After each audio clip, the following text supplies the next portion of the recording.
Dude, I'm just gonna fucking start because because I need to warm up my voice anyways. I need to warm up my voice. This is getting fucking redundant at this point. I probably wasn't gonna stream today, but I guess I have to go over this fucking document because I want to turn it into a VOD at the very least to grow the second channel. The music, no, fuck off, dude. Now I'll fucking put the link in the fucking chat. I need to get warmed up. I need to get warmed up. Hey Rita, fancy seeing you on stream. I didn't think you'd ever like fucking watch any of my streams, to be honest. I've always thought, Rita, I've always thought that you had like some sort of animosity against me, and to an extent, I still kind of do think that. But I respect your I respect your abilities enough to know my place. Does that make any sense? But anyways, but anyways, we do have. I'll probably mainly just be covering the Saber Spark stuff all day, and also I bit my tongue, so I'm gonna sound like an idiot. So I'm gonna sound like an idiot for the entirety of stream. That because my mouth kind of hurts. But anyways, we're just gonna start with this for like the first 30 minutes of stream. While I wait for like more people to pile in, and then we'll get into this stuff because apparently, Kim Possible got interviewed, which I'm pretty sure. Okay, there's two parts of this. What? No way. No fucking way. So this is going to seem pretty in depth. Okay, you know what? We probably have a lot to go through today. We probably actually I said it'll be like a short stream, but it'll probably be somewhat of a longer stream. So I'll go through these two interviews first so that I can hear KP's side of everything. And then I'll probably go through this document. It looks like everything is compiled here neatly already. And then I'll try to reconcile all of the information that we have and try to give like a more nuanced position on everything. Because I've been looking into the situation a lot because I feel like it would be a decent. It would feel like I feel like it would make a decent long term video on the main channel. And I also want to go over it on stream so that I can put it on the second channel that I'm trying to grow right now. But we'll obviously have a lot of stuff to go through today, I guess. Then how does how does this affect NHH? It doesn't. NHH is on full swing. Although the joke has already been ruined by white people everywhere, so take that as you will. The joke would have been infinitely like the Kanye song would have been infinitely more memeable and funny if it was just black people and colored people like embracing it. But white people ruined the joke, which is typical. She's not back yet? You mind if we take a look in her bedroom? Has she ever disappeared before? Speaking of white people, can you play? Can I play NHH? I'll do it after this. She doesn't not text me when I text her. What does she normally take with her when she leaves? Her bag, her phone. Her phone's not in here. Abby, you know exactly how to treat me, Abby. You're fine. You're recommending me content that isn't inherently racist. Thank you. Not that I've found. I was gonna talk to you at that farm around argument here last night, or the night before. Anything? Any reason she would leave? No. Because the rumor going around, people telling us that she was afraid to come home. This is the moment Andy McCauley realized police were The UK has the best white rapper currently. You better not be talking about Central C, dude. on his trail. Just hours earlier, his girlfriend's daughter, Riley Crossman, suddenly went radio silent, and police were quickly called to come and investigate. At first glance, it looked just like a messy teenager's bedroom with nothing out of the ordinary. But as the officers scoured through the clutter, unsettling details You know what I'm getting? You know what I'm getting already? They're saying messy bedroom. It's okay. I've seen this before. I used to watch a bunch of true crime in high school. I've seen this before, and it reminds me. And I always like tie it to Chris Chan. Funnily enough, because typically when people have like messy homes like this, they're they're incredibly messy. They're what's it called? What's the word? They're hoarders, right? They usually always end up having like a very abusive family household. They like it's very indicative to me of like something worse. Say what you will, but I am a noticer at heart.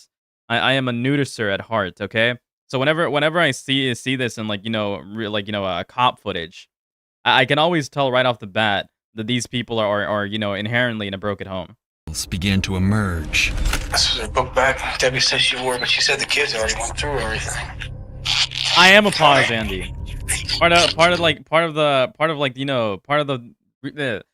the stream and like having reaction streams, in my opinion, is to have as little dead air as possible. And part of having as a little dead air, like, you know, not even synthetic alive air is allowed, in my opinion. I have to like constantly give my input. They would find items that a teenager might typically take if they were planning. See, you're reinforcing my theory. You're reinforcing my theory. I had a friend whose mom was a hoarder, and he was very bad mentally because of his situation. Exactly. Having a hoardy household is typically indicative of like, you know, very incapable people, in my opinion, right? Because I feel like you have to be in a bad mental state already to allow your house to, like, you know, cultivate this much fucking trash and unnecessary junk. To run away, but as they begin to look even more, they start to notice blood. Blood was on her sheet, and more was found on her comforter. The cops were now certain that foul play had occurred, and something terrible happened to Riley. As they try to piece together the puzzle, police find themselves entangled in one man's web of deceptions and twisted lies, all crafted to conceal his one single disturbing secret. On May 8, 2019, dispatchers received a call from a concerned woman reporting the disappearance. Is everything okay at home? I mean, yeah. Yeah. I mean, I'm just describing what I've seen in like I'm just describing what I've seen from like multiple like, you know, body cam footage videos like this or true crime videos. Like it's not just one big example. It's not just one big example, but when it comes to, like, for example, serial killer cases, and the one that I you know, the main example that I like, you know, recalling to whenever I see situations like these is Chris Chan. Because Chris Chan's family, his family were hoarders. They hoarded everything. Their house was a mess, right? Like it's part of like core Chris Chan lore to point to how Chris Chan's house burned down at one point, and they lost everything that they were hoarding. Of her 15-year-old daughter, Riley Crossman. As officers arrive at the scene, they and then I remember like cases of like serial killer cases like Luca Magnotta, and I remember like his house was described as a mess as well when they investigated him. Come into contact. If you guys remember him, that was a really like high profile case back in the day. With the caller Chantel Oakley and her boyfriend Andy McCauley. Can I watch? No, Rita, no. I know the fucking joke, okay? I'm not gonna fucking partake in your joke. I'm not gonna like revisit old played out jokes. What's going on, man? Haven't seen you in a long time. Any word? You mind if we take a look in her bedroom? Has she ever disappeared before? She didn't leave without my permission. She doesn't not text me when I text her. This is the only mirror we have like this, so I came in yesterday morning. We'll get into Saber Spark. We'll get into Saber Spark after this video. I'm just using this to, like, you know, pad the intro stream. And I don't remember that being there, and especially her glasses, because this is not exactly the way it was. I've been in here digging and looking to see if there was a note or anything like that. According to Riley's mother, this was unlike her. Also, the reason why I'm gonna pad out this like the beginning of stream somewhat is also because I feel like more information is gonna be coming out today, consistently throughout the day, right? So I'm hoping that within the hour that I spend doing absolutely fucking nothing in the beginning of stream, there will be an update on Reddit or Twitter or something. I've got like multiple things open on another tab right now. She just waiting. She wasn't one to run off without telling anyone. A quick search of her room revealed that her belongings were untouched. Nux vs. a Cheeto was better? Send me that, and I'll take a look at it. Except her bed, which was covered in bloodstains. This was highly suspicious, so officers quickly took a sample and sent it off for DNA testing. But for now, officers need to gather as much information as possible from people who last saw Riley. I mean, their house isn't that 30. Maybe I was casting a bad assumption. Decide to question Andy about his whereabouts that day. Just gonna talk to you with that mom around. Arguing here last night, or I mean, the night before, anything, any reason she would leave? No. Okay. There's a rumor going around, people telling us Might be available in a couple hours. Okay. that she was afraid to come home. If it's available by the time I'm done watching these interviews and watching the and reading the fucking document, I don't know if that's. then I'll cover it. Well, yeah. Why blood on the bed? Presumably because somebody got beat on the bed, or maybe somebody got beat and they they stained the bed after sleeping or something. Okay, so, but That's my assumption already based on the title. Okay. So She wouldn't have to be here. I mean, they're right. They ain't like that. It's never like that. he says nothing. Yeah, her mom went even home. Right. She's at work. No, Is the Tech Tone podcast like even interesting at all? Because I was fucking like I was like unironically seething. I was unironically seething at the Tech Tone, at his like manipulation, like at his emotional manipulation tactic yesterday morning. If you were there for that, I was like unironically fucking seething at Tech Tone for like being a fucking cry bully. She was you can ask your grandma. She was here doing dishes and everything. Her grandma was here till 7:30. Okay. Debbie. Right. Yeah. When's the last time you saw her? As Chibi reviews and Nux in it, two of the most insufferable fucking morons on the internet. Chibi isn't as bad as Nux, but I'll lump them in together anyways. 9, maybe 10ish. At night? Yeah. And what context was that? Oh, she was here in the house. She went to bed probably. Well, I don't know what time she went to bed, but she was. All the kids were in the room by like 9:30. Did she leave in the morning? No. I fucking hate Twitter, dude. 5 in the morning. That's 5. Okay. Go to work. According to family and friends, Andy was never an early riser. In fact, when police interviewed one of his colleagues, Johnny, he stated that he had to go to his house and repeatedly call him to wake him up. But on this particular day, things were different. I'll call him and see if he's up. So that morning, do you remember if you called him or he called you? Wednesday morning. I want to say he called. But this was not the only strange thing about Andy that day. He also told police that he was at work all day, and when cops interviewed another one of his colleagues to verify his alibi, they found out that Andy had left work and was gone for nearly 5 hours. And he gets back. Nightmare blunt rotation. That was literally exactly what I was thinking. I didn't want to say it because, I fucking hate... I hate using, like, Zoomer lingo. I hate users... Fuck, I can't speak because of my fucking tongue. Not that I can speak well normally anyways, but regardless, I hate using Zoomer lingo because unless it's like incredibly ironic, unless it's like fucking, brain rot memes, I hate using Zoomer lingo, but that's literally the thought that was going through my mind. Get roughly, It's probably 2:45. So he was going a while. 4, almost 5 hours. What's wrong with my tongue? I bit my tongue.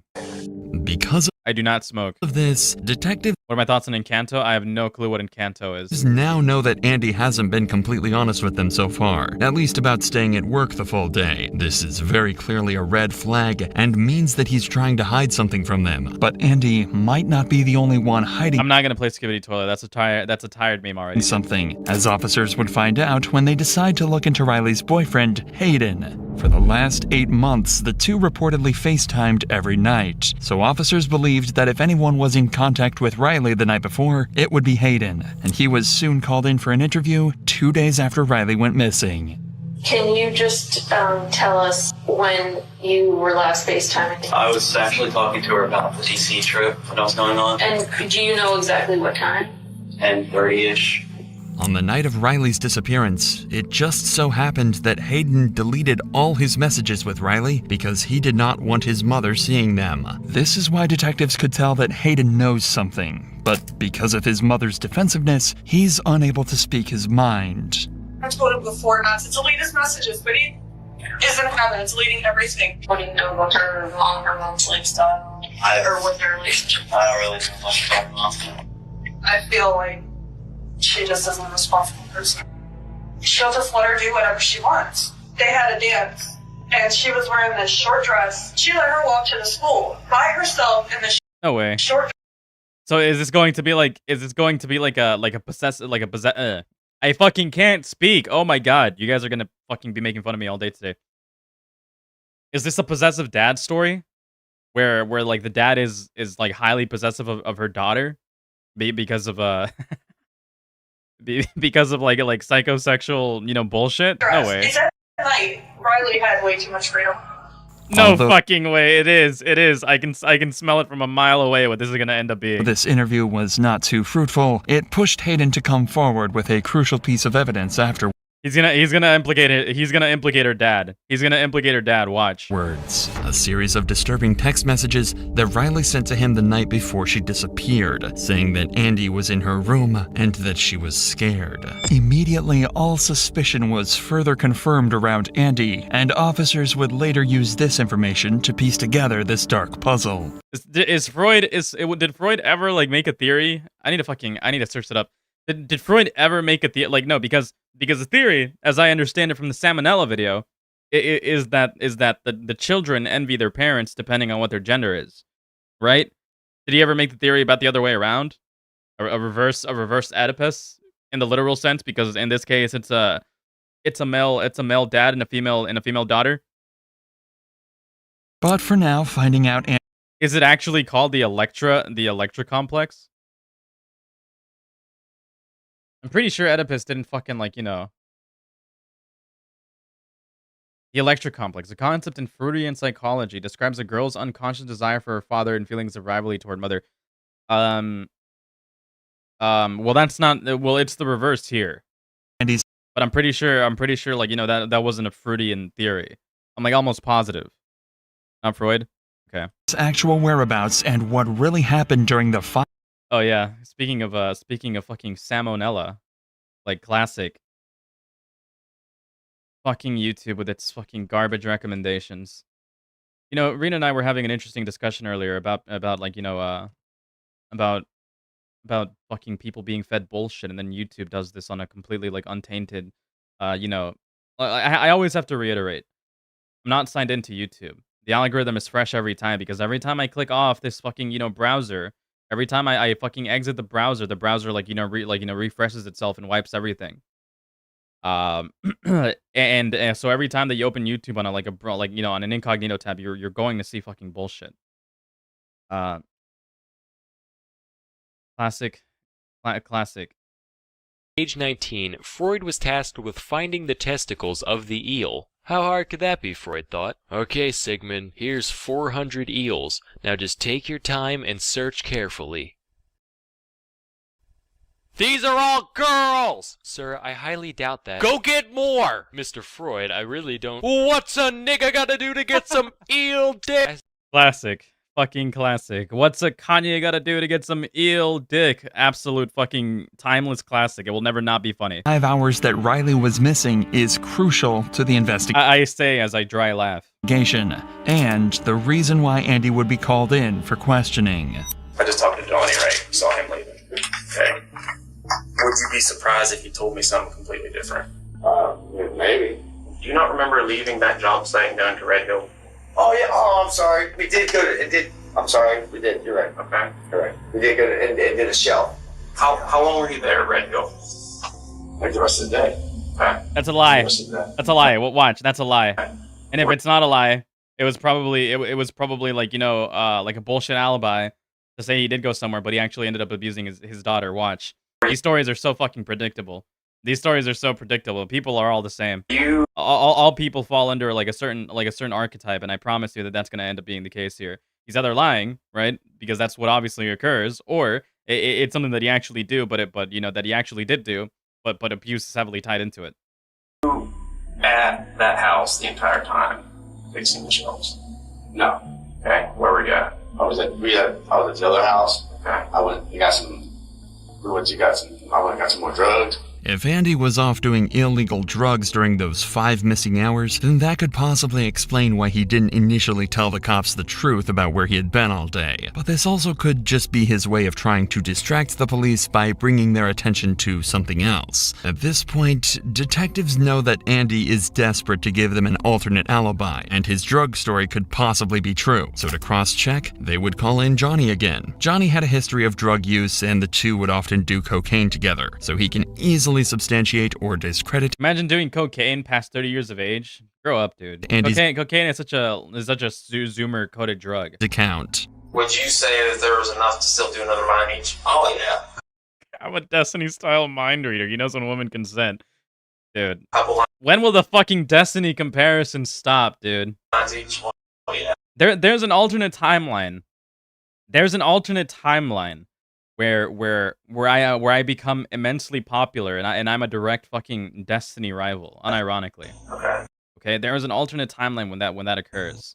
So you wouldn't have to. I get it. I get the fucking comparison, like, unironically, way too much. Like all over the place. Like I could be talking to some fucking like normie that watches like, you know, some like, you know, I want to say lefty type content. Like my fucking coworker did this to me once. He was like, "You ever watch Destiny?" I'd be like, "No, but I know of the guy." And then he compares me directly to the guy, and I'm like, "There's no fucking way." I unironically have just never fucking watched Destiny. I have never watched Destiny. The only fucking bullshit I know about Destiny is all of the lore that I fucking learned by proxy of other people or through virtue of other people covering his stuff on streams, like Mrao, for example, and covering his Mr. Girl arc, and then eventually when the fucking like news popped off that he was like you know, essentially spreading revenge porn around.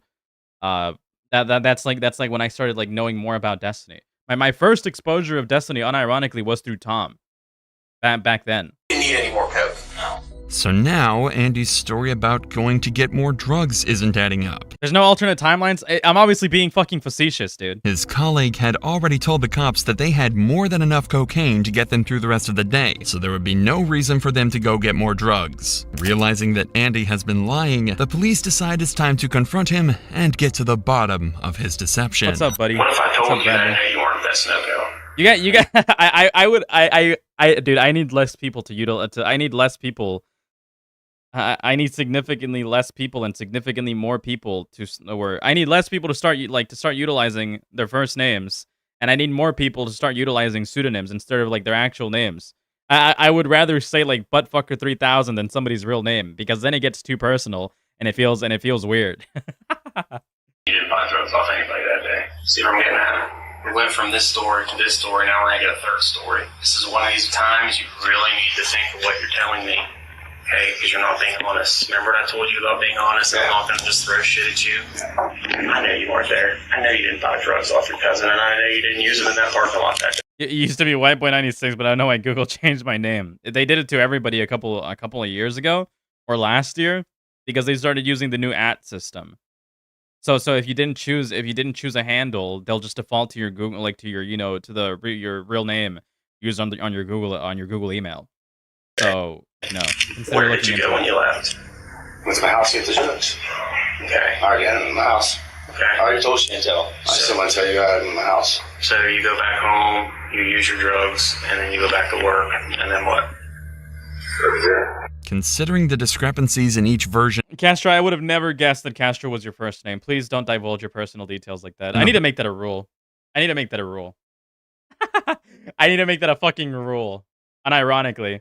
I'd rather everybody be fucking like safe from potential, like, you know, like you know, something I've noticed about like, you know, about like, you know, YouTuber communities recently is that people go after each other's fucking throats, dude. Like random chatters go after each other's fucking throats, which I find highly concerning.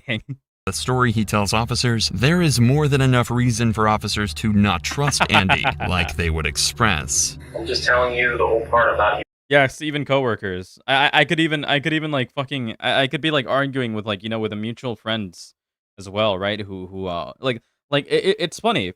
It's funny. Like Lefty Media has actually plagued like it would be like, for example, 5 years ago you could name a random YouTuber that was like somewhat popular to a normie individual, like in school or something, or like in a restaurant, and they'd be like, I have no clue what you're talking about. You could like say Markiplier to like one of your fucking similarly aged peers, you know, 5 years ago, and they'd be like, I have no clue what you're fucking talking, like, you know, what you're talking about, right? But nowadays, like you know, like fucking liberal media has actually, like, you know, become so fucking popular because political content is just like it is literally just like the main form of entertainment these days. Nobody likes to watch movies anymore. Nobody likes to watch fucking, like, like, horror anymore. Nobody likes to watch, like, insert generic fucking, like, topic anymore. Everybody loves watching political content, which I'm sure is, like, is entirely, like, part of, like, the, media industry or media complex plan or whatever, right? This was obviously, like, all orchestrated. It came from somewhere. My point is that almost everybody has heard of Destiny. Almost everybody has heard of Hassan or Ethan Klein, right?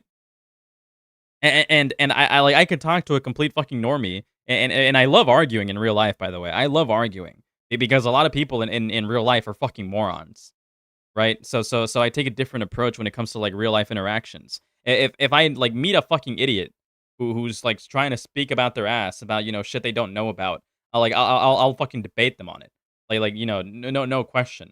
And then they'll start fucking comparing me to Destiny, and it always pisses me off because I've never watched Destiny. My line of logic and my line of thinking is entirely original. Being honest. I'm being honest with you. I've been honest with you. I told you shit. Why do I stutter so much? It's a habit. It's a habit of trying to carefully choose my own words. But then because I try to carefully choose my own words, I end up either stuttering or forgetting a very specific word that I want to utilize. I didn't even want to tell you. Okay. You're being somewhat honest. I mean, we're doing some polling. So, like, for example, when I say I,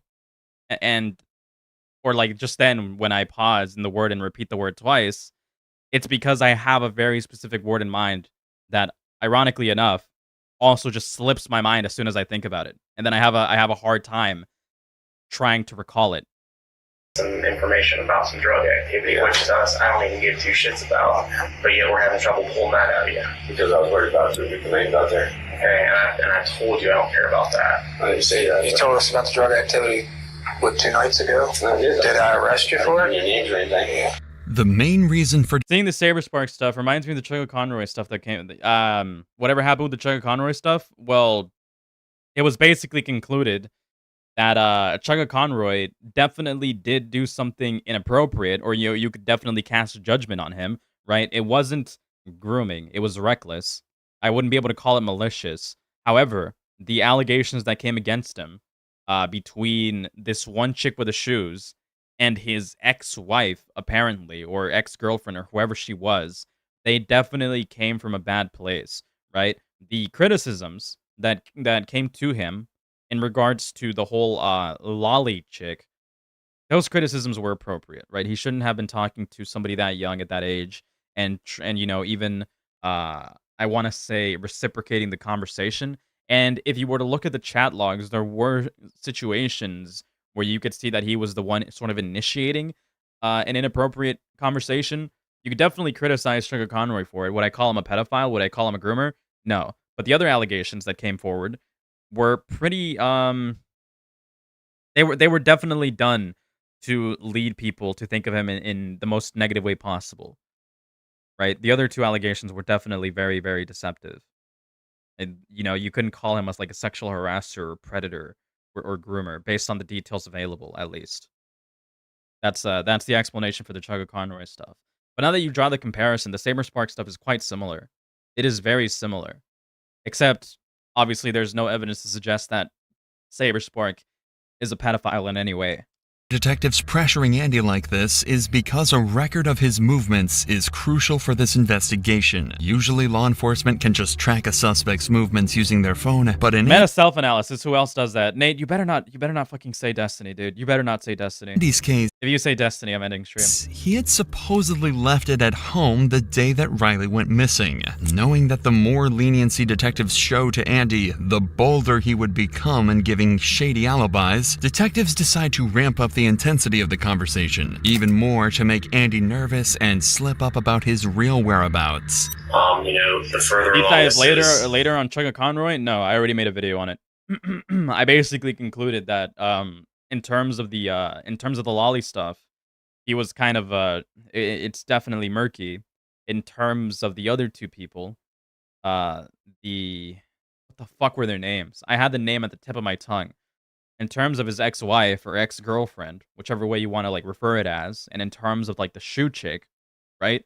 Who they were having like sneaker and like conversations about, they definitely fucking smeared him inappropriately. whatever happens and whoever did this to her, the worse off it gets for that person too. Yes, hope so. She was probably taken out of that house by somebody. Yeah, I feel something that she was taken that way, I feel, because she, The answer that is absolutely obvious and true. God fucking damn it. Taken from that house is what I'm saying. She didn't wander off. She didn't pack a bag and take her clothes, take her glasses, take a cell phone charger, take all her money. She had most of her money.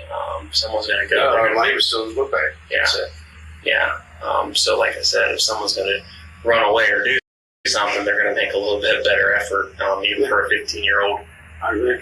For a 15-year-old kid. Put a blonde white woman on screen? Yeah, they're going to at least have the necessities. Even after Do I know a blonde white woman? explicitly stating I don't think I know a blonde white woman. the absurdity of the situation, Andy seems as calm as ever and won't crack about where he really was. But even in this situation, detectives have one piece of evidence that would cause the pressure to mount on Andy: the texts that Hayden had showed them. Once confronted with these, Andy's behavior changes immediately. What if I told you her last text to her boyfriend were saying, don't talk, because she still has the FaceTime one?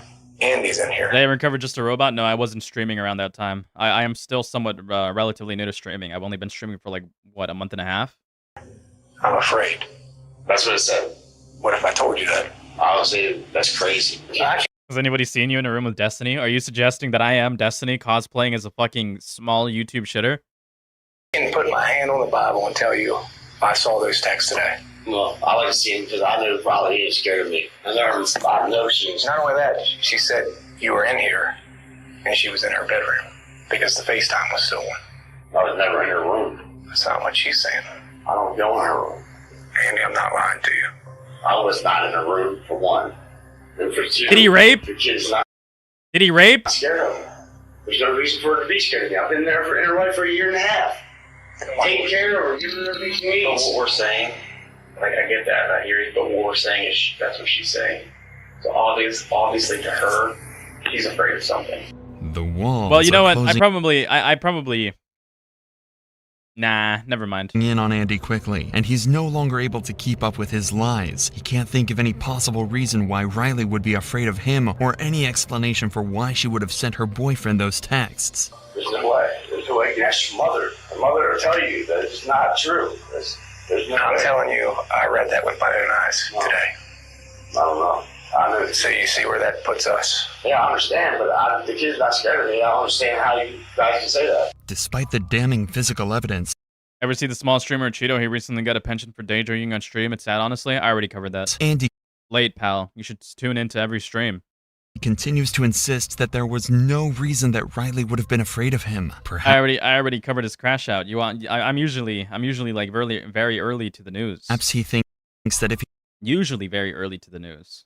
he denies this enough Which is both a positive and a negative, because sometimes stories develop around the same time. times, the cops will simply move on. Or around the same day. That's what she is saying. She's saying that's why we're I saying just that. recently subbed. We don't Well, I covered it literally yesterday. Yesterday morning. know what goes on behind closed doors when, you and Chantel are there, or Chantel and Riley. I'll probably play around with stream schedules a little bit more. Because I know streaming in the morning kind of hurt. According to like my analytics, streaming in the morning kind of hurts. Like, new viewers. There, or we don't know. Okay, but obviously in her mind, she's afraid. Novak is an AG4Ler. Would you agree? It doesn't make sense. It doesn't make sense at all. So does she have any reason to say that? No. Then why would she say that? Oh no. At this point, the cops have given Andy an opportunity to come up with any sort of explanation at all, or even a lie. This would have been his chance to point towards something that may have happened in the past. Aiden should definitely stream more. I mean, for like the amount of viewership that he gets at like the random fucking times that he streams, dude. I can see Aiden like making something incredibly large out of his channel. But obviously, like, Aiden has different priorities. But I would like the guy to stream more. And not to mention that, like, some of his audience is kind of, I want to say, or at least from what I heard from Aiden, some of his audience is a little bit, kind of, wild. So I understand why he also has like that concern in his mind.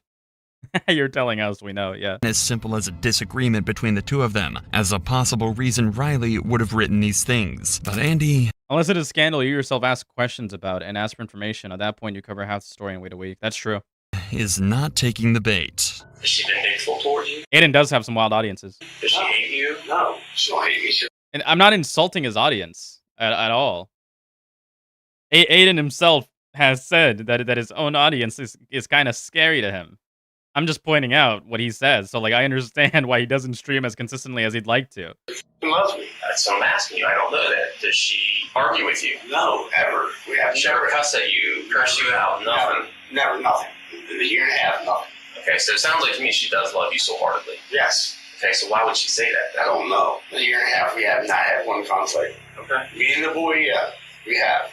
Okay, but there's never been anything, like you said, a year and a half or the last several weeks, several months, several days, nothing that's you're like, oh yeah, I forgot about that one time she wanted this and I told her no. Maybe she got mad and she's nothing.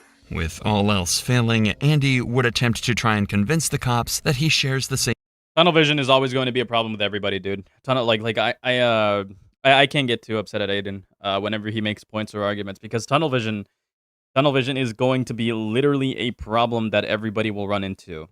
Everybody will run into tunnel vision, which is why it's important to have like multiple people, on your ass at certain points. Literally, tunnel visioning is one of the biggest problems when it comes to like also being an online creator as a commentator.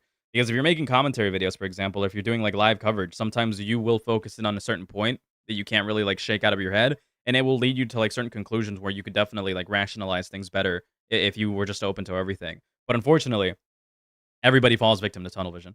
It's not something that you could really rectify. Sentiment. You can get better at acknowledging when you're tunnel visioning, for example, but you will always have that issue, no matter who you are. As them. But you see where that puts us, right? Yeah, I understand. I understand what you guys are. I'm not mad that you guys are doing your job. I mean, that's the last message he has from her. Mm-hmm. I'm glad you guys are doing your job. I know you're doing your job, but there's nothing I can think of. You want us to do our job. That's what we're doing. I'm asking you to do your job. I'm not mad. You guys don't. Guys, I think he's a little pissed off, but nothing. There's nothing I can think of. She would be mad at me for, or she would be upset at me, or scared of me, or anything would be. You didn't go in that room? No. She still had FaceTime one too. Okay, well, I wasn't in that room. The cops lacked probable cause at this time to arrest Andy, but there is one piece of evidence that is about to change the course of this entire investigation. Please can't body footage are becoming the new slop of YouTube. They have been for quite a while. They have been for quite a while. Like, a lot of fucking shit blew up during COVID. Police body cams became like a very, very easy way to make like, YouTube content and money on YouTube. By like, because that's everything everybody would ever watch on stream, in their homes during COVID, right? A lot of people, funnily enough, who became like big streamers through COVID were reacting to body cam footage like nobody's business. And I believe what was his name? Jim Can't Swim, right? Jim Can't Swim was also called out for using AI around like, around, let's see, around like, the COVID era. Like this is like, for example, I'm pretty sure, not this one, the Jody video, for example. Where is it?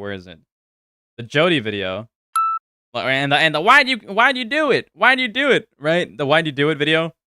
Yeah, like COVID time. These videos like popped the fuck off around that time. Everybody was reacting to that shit. Where is it? Is it Jeff? Is it Jeff? No, it's not Jeff. Where's the why'd you do it one? You guys understand what the fuck I'm talking about, okay? I don't have to explain too much.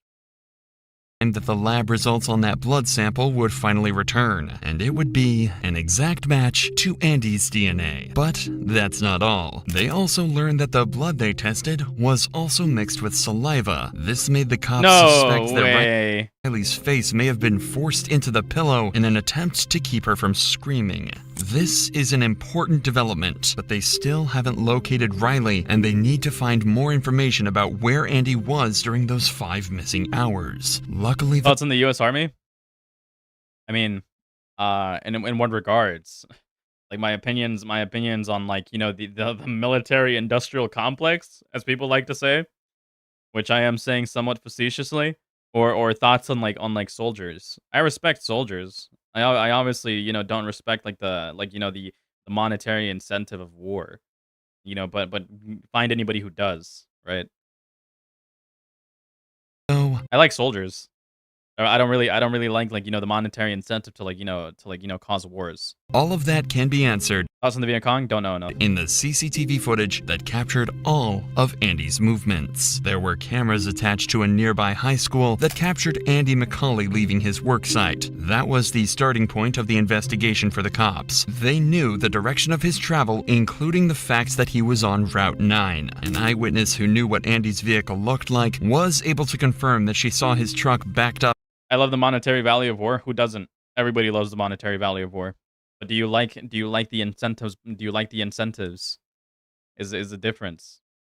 Up into the driveway of Riley's home in the middle of the day when he should have Did I see the war clips you sent to Marcus? Probably been not. at work. At this point, the cops believe that Andy killed Riley during the late night or early morning hours, likely to keep her from screaming while he assaulted her. They believe he then hid her body in the bedroom He did rape until everyone left, and then God later fucking returned damn, to the dude. house when it was empty to pick up her body and dispose of it, using Called it. CCTV footage to guide them, and with the help of police canines trained to pick up Riley's scent, they searched If I send one, will I show it on stream? If it's not TOS. a nearby mountain. You see, look, I like Marcus. I've been friends with Marcus for quite a long time. I've talked to him about content, and I've been pushing him to like, you know, to grow his YouTube for quite a while. But Marcus is way too risky. He takes a lot of risks. He really shouldn't. Which is fine because it's funny and it's entertaining. But I mean, for you know, for long-term growth, it'll probably inhibit his growth. Because I like there's always a timeline because it's happened to people. It's happened to people for far less. It's happened to people for way far less. There's always a timeline or a potentiality where his channel could get shut down. Yeah, I was about to say his channel could get shut down, or somebody could take something drastically out of context and like fuck him over for it.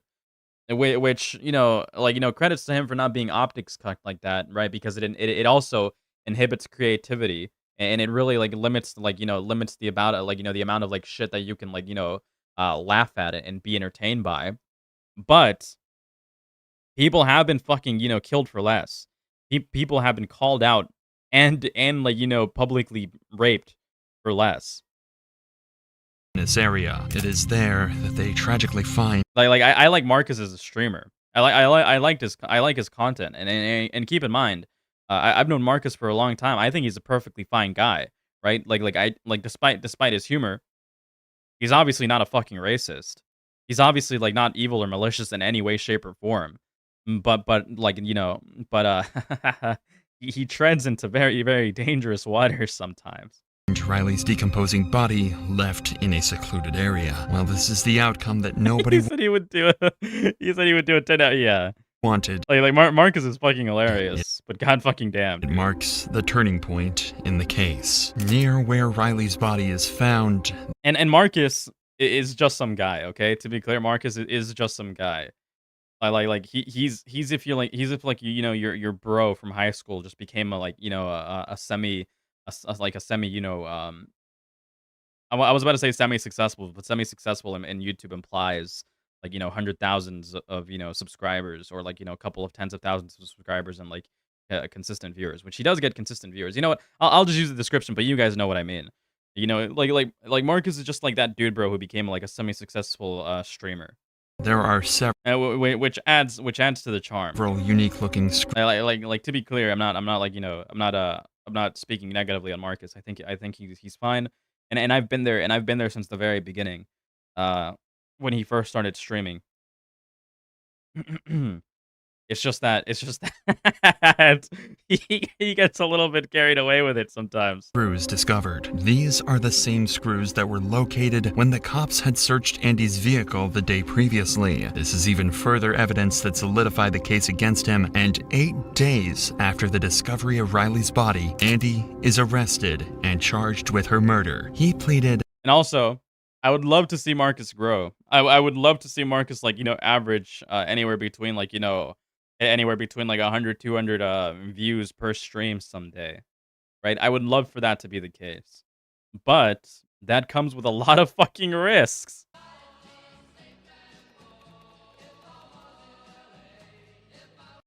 Marcus fucking played that? This will probably be a short stream. I can't play that. That would get that'll literally get TOS. That will literally, I mean, it's cool. Yeah, I did see when Marcus reviewed this. It's cool. And the music choice, I love that song. You know that song? What's it called? California Dreaming by I love that song. I love that song. Actually, I have a movie review real quick for those of you movie aficionados, right? This song, California Dreaming, great fucking song. I love this song. But I saw it. I saw it in a movie called Chunking Express. Which is an excellent movie, by the way. It's a really good movie. For those of you guys who have never seen it, I love this movie. It's kind of a difficult watch because it's kind of tough to follow, and it's very like artsy. It's a very like artsy sort of like movie. But essentially it revolves. It's like an anthology, I believe. It revolves around like a series, or am I thinking of a different movie? But anyways, there's I believe it is an anthology. It's like a couple of stories. Am I right or am I wrong? But whatever. Anyways, the most memorable one is obviously like this girl, or is this the entire? I think I'm misremembering for another fucking like Asian film or another Japanese film.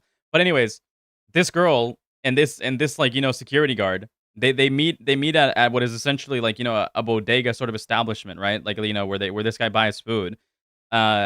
He sort of ends up falling in love with her, and she ends up like sneaking into the guy's house. Like they fall in love with each other, they just don't know it. She ends up sneaking into this guy's house, right? And lives in his house, and he just never realizes it. He never realizes that she like sneaks up into his house, and at some point throughout the they never they always meet each other at the fucking at this restaurant, but they never meet each other anywhere outside of this restaurant. She's always like sneaking into his house. But anyways, point is, very good story, very good movie.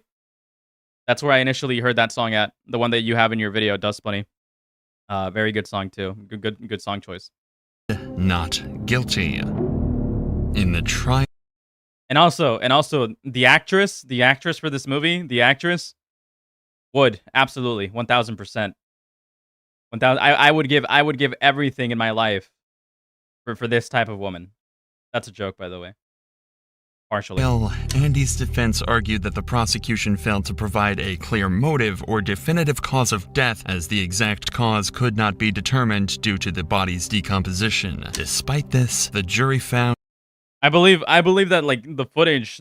I believe the footage that the video that you sent me, Dust Bunny, is TOS. Okay, it is TOS. And the reason why I say that is because whenever I upload videos and it asks me to review the video for monetization, and then if for whatever reason there's a firearm showed, it literally shows you when you're reviewing for monetization what type of footage is and isn't allowed on YouTube and what can be striked. And I promise you, in most cases, depending on what type of firearm footage there is, you will be striked. Okay? You will be striked. Significant. It happened to me really early on when I first started making videos. So I know for the most part what flies and what doesn't, because I put very close attention to the terms and the terms and guidelines and what is allowed on YouTube and what isn't. Evidence. I will not take certain risks. Linking Macaulay to the crime, such as the presence of drywall mud on Crossman's body, which matched the drywall found in Macaulay's truck, and inconsistencies in Macaulay's statements about his whereabouts on the day of Crossman's disappearance. Guns are allowed. law enforcement footage is allowed. Certain like for example, war footage or things that suggest death in a sort of like dismissive fashion, right? Like for example, Taliban footage is TOS. You will get striked. You will get striked. The jury deliberated for about 4 hours over the course of 2 days and decided that the monster who murdered Riley was none other than Andy McCauley. We, the members of the Pettit. So presumably, for the story that's being laid out here, and as I recall, and as I called out earlier here, the daughter's own dad, and ended up like assaulting her and killing her. Jury, gross. As to the issues joined, find the defendant, Andrew J. McCauley Jr., as follows. Count 1, murder. Guilty of murder in the first degree. You get striked for videos with a sensitive content filter? No. Finally, justice for Riley had been served. You could get demonetized, right? Because I believe whatever system that YouTube has in place to analyze videos will recognize that as potentially having sensitive footage or sensitive topics, and there is a YouTube monetization standard for sensitive events, but you could always manually appeal, and depending on how sensitive the information or how dismissive of sensitive information the contents of the YouTube video actually are, you can get the video green. Only thing left, struck, not strike. Yeah, you're right. Was for Andy to be sentenced. The judge presiding over the case sealed his fate by giving him 2 life sentences. He will never see the light of day as a free. All right, cool. Finally, finally, we can move on to the fucking real content now. We can move on to the real fucking content. Okay, so real quick, for those of you who haven't really, wow. It's currently being updated. This is exactly why it's currently being updated. Wow. Jesus Christ. Well, yeah, it's a lot fucking longer than, oh wait, no. There's just more images added. Okay. As of today, 5/8/2025, the anonymous accuser has deleted their account. I do have screenshots of most of the replies, not fully in order. Yeah, they just added more screenshots. Okay, cool. So the document is currently being updated. Bullshit. Thank God I watched that video before getting into like the actual main content at hand, because information keeps changing. This is going to be a really messy situation. Okay, so as we just witnessed, the information keeps changing. So I have to preface this segment by saying that a lot of the information that's going to be covered, even by what's being shown on this document here, is going to be very speculatory. So make your own conclusions, draw your own assumptions, right? Think critically of what you're about to see and what the coverage here is going to be. But before I even get into this document, right, just to give a little bit of a callback to what the allegations are, there is an anonymous victim that has came out against SaberSpark alleging rape. It's very difficult to actually classify or define this entire interaction or what's being alleged here as rape, given some of the details provided and given this person's own recount of the situation, such as wanting to get some of these action or wanting to get one of the actions over with because she didn't feel like she wanted to get rejected, right? Etc., etc., etc. Also, there has been some inconsistencies in the story. She alleges that one event happened in 2012. She alleges that another event happened in 2013, which this person has since rescinded and corrected. It said that both events took place in 2012. So the story does get a little bit murky. The details here are also somewhat, I want to say, not that detailed, and it's casting some heavy shade, right? Making like some very heavy implications, which kind of paints like a very negative light, or so. It makes the allegation seems like incredibly inconsistent and untrustworthy. So someone would be right to be skeptical. But what's important to mention immediately as well is that initially, when these allegations came out, everybody assumed that they were straight up fake, that they were fabricated, that this was some sort of fanfic, that it was made up by an individual. But that doesn't necessarily seem to be the case. While the allegations themselves cannot in good faith be described or defined as rape legally, right? Maybe even colloquially. the allegations are not like, you know, 100% fan fiction, right? This is not like a fake, you know, this is not like a fanfic, completely fabricated story that came out of nowhere. There is something here. It probably isn't. It probably just isn't rape or sexual assault the way that it's being described. So before we get into this document, to be clear, which there seems to be a lot of information in here, I want to go through this interview so that we can have a little bit of additional information to what motivated these allegations to come out in the first place. There's two parts. So I'm going to try to speed run through most of this. I don't want to make this segment too long, but whatever. We'll see. We're going to put it on fucking 1.5. So, how are you? Because from our little convo, you're a bit Dimitri. stressed and everything. Hello, chatter. Sorry. Yeah, I feel pretty bad. I wanted to give the introduction. Before checking chat. Sorry. So, how are you? Because from our little convo, you're a bit stressed and everything. Yeah, I feel pretty bad. For those playing at home, have you introduced what a Saber Spark is? Like, how far are we going? I feel like I'll introduce what a Saber Spark is kind of naturally throughout. Has Saber Spark made any comments or has been made aware of the situation? I'm pretty sure that he is aware of the situation. He hasn't made any comments, and honestly, I doubt he will. And as a matter of fact, I think that Saber Spark is probably better off from an optical standpoint, right? From an optics standpoint, not responding to the allegations at all. Right? It wouldn't be in his best interest to do so. But I'm really hoping that he doesn't do what's in his best interest and that he does provide a response, because that's just more content. Out this entire coverage, but from what I've been able to kind of gather, you are also an art YouTuber, animator of sorts. You critique animations as well. Yeah. You know what? That's a good way of stating it. Of saying it, Bradley. They're likely exaggerated. The allegations are more than likely exaggerated or embellished, but they're not made up. Do my own art. I can animate. Don't use those skills often enough on my own YouTube channel. All right. But When does he talk about the things. allegations? Sorry, I keep interrupting. I apologize. So, let me rephrase the question. Do you have valid evidence of what you are claiming Saber Spark's editor did to you? Oh, yes. We have him on record admitting to it. Are you able to provide that evidence? I won't show it unless you're comfortable with it, but I want to at least be able to verify that this stuff exists. Gotcha. Yeah, we covered this a while ago. So, so this is also discussed in the video.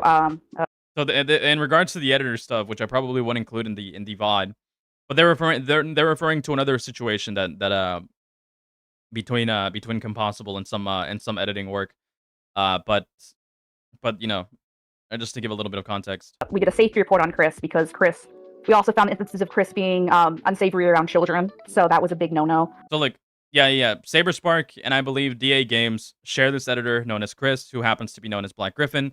Black Griffin edits for Saber Spark, right? So there's obviously a conflict of interest there. He's been accused of grooming in the past. It was more recently when some allegations came out against him, like, you know, sexting minors or attempting to sex minors, right? Which is what's being shown here, right? We have Black Griffin right here, right? Like, you know, see, we have individuals interacting, right? Black Griffin, like, you know, talking to this individual saying they're 14 turning 15, you know, interacting in a somewhat, like, you know, sexual way, like hey baby, okay, I've been really busy, whatever, right? In inappropriate ways. That's what they're referring to. And I don't think that Kim Possible, for example, has had, like, you know, any. It'll be outlined in the document. Okay. Do you feel comfortable with me reading through this on stream, or do you want to keep it to Saber Spark diddle anyone? Not that we're aware of. Your and that has also not been alleged, to be clear. Video. No, you can read it. It's a public safety report, so it's been publicly available for like a year, 2 years at this point. I don't remember. Okay, so I'm wanting to at least make sure that there's evidence in terms, because this is kind of how I view it. This is just a lot of words and not a lot of more showing. You know what I mean? Mm-hmm. Yeah. So, let's see. What is this? Oh Lord.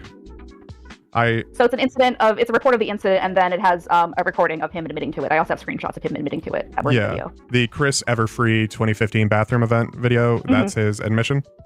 Yeah. Okay, and then the clearing misinformation. I I believe this would be between Chris and DA. Both come forward in this document.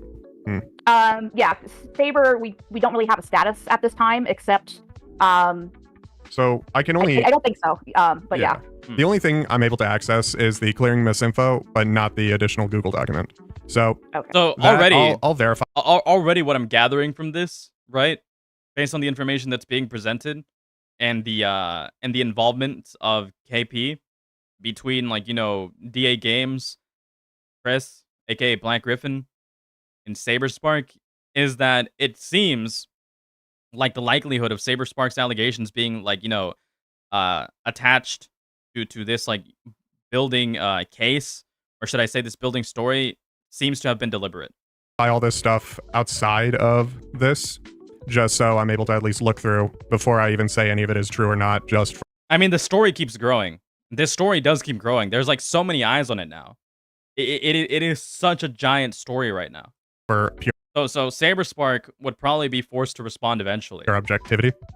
Mm-hmm. I mean, if my video is anything to go by, my video alone, and me being, like, a smaller, you know, commentary channel, has gotten nearly like, you know, 50,000 views already, and it's not slowing down, right? Like my what's it called?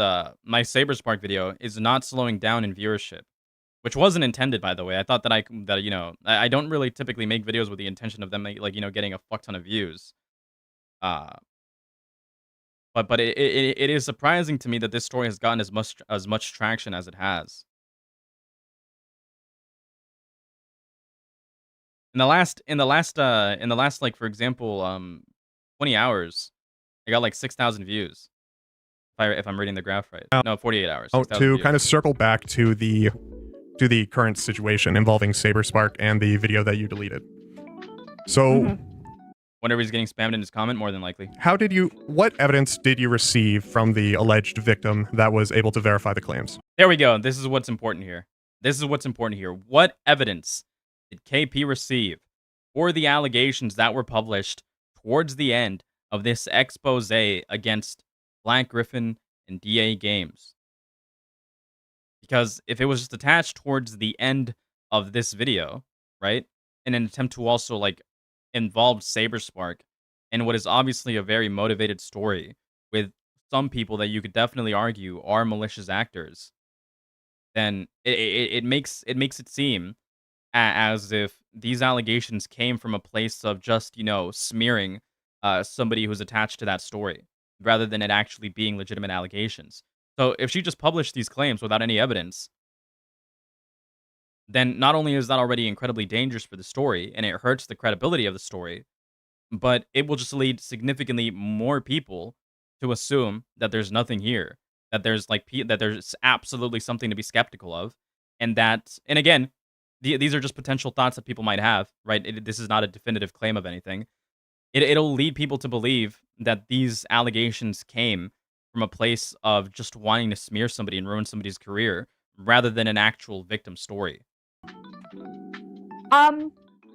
It's based on two things. Mostly, I also was friends with Saber around 2015 or so. So a lot of the things that she described matched characterization of him, from at least my perspective. A lot of things that she described match characterization of them. What?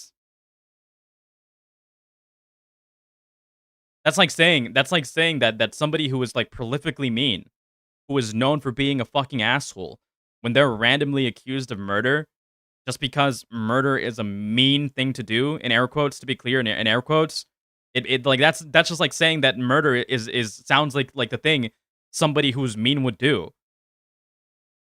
It doesn't mean that they actually would commit murder. It doesn't mean that they'd actually go as far as to, like, do something heinous like that. What type of logic is this? What line of logic is this? Of it, I knew of them, but I didn't know.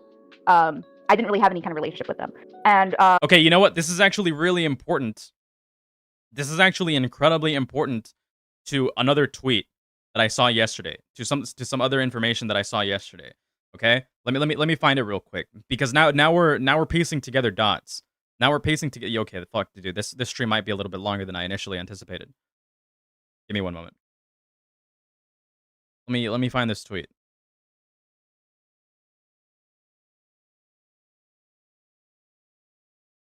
Okay. So check this out.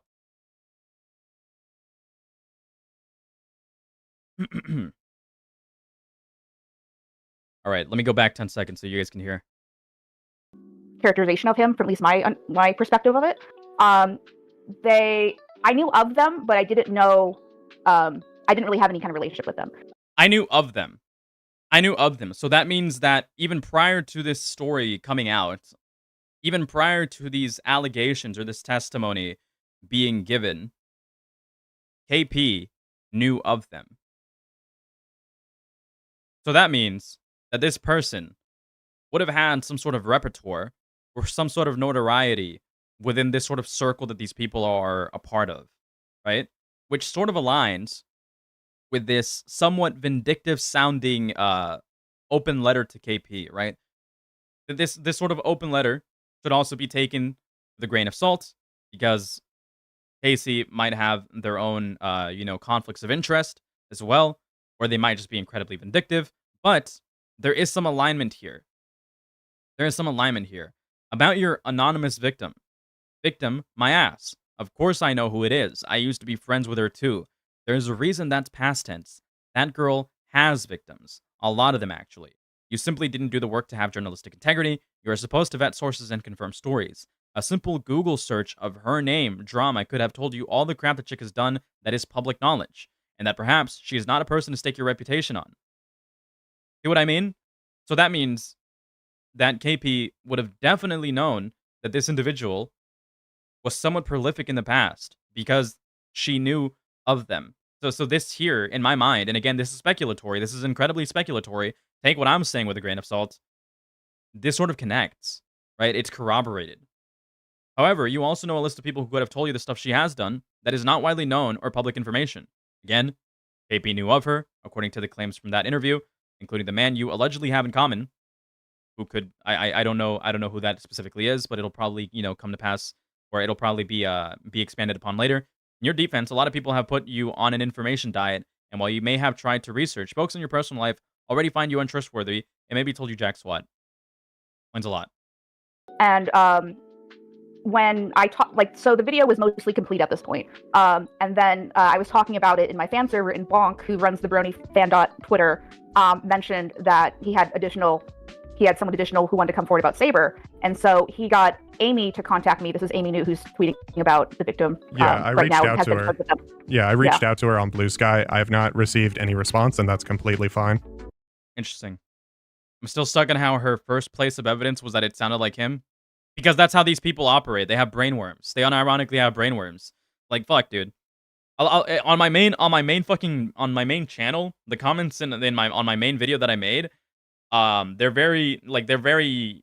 they're skeptical as they should be. They're rational. On my second channel, some of these fucking comments are equally as brainworm, saying like, "Oh my god, why are you talking about rape in this way?" Motherfucker, I'm talking about rape in the way that I am, specifically when it comes to this case or cases like these, because there is a standard at which YouTubers, especially people that are covering stories, should operate, right?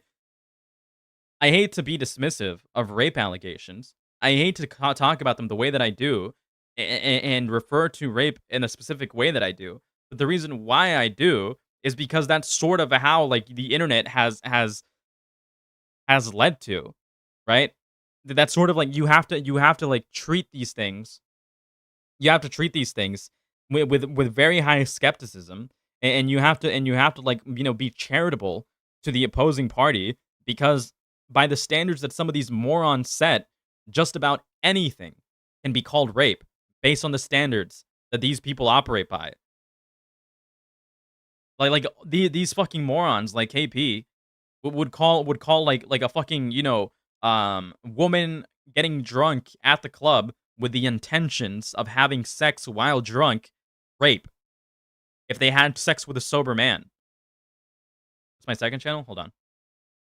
It is relatively new, so I don't expect everybody to like I don't expect everybody to have subscribed to it yet or know about it. Give me one moment.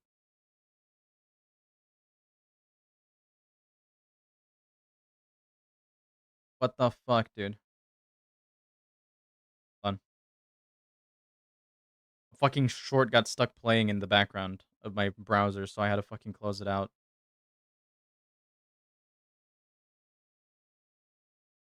Where is it? Where is it? Where is it? Where is it? Where is it? Here.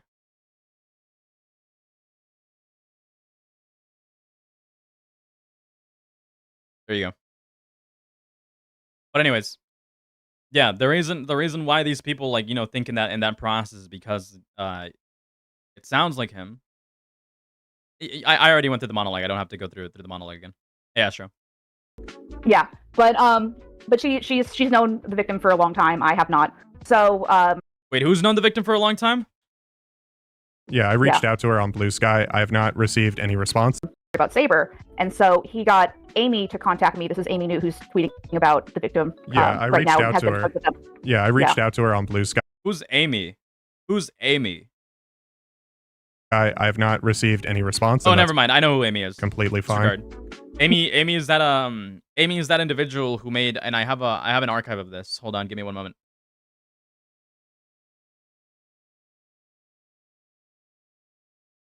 I believe it's this. This is who Amy was. No, that's not that one. Previous one. Not that one either. Is it this one?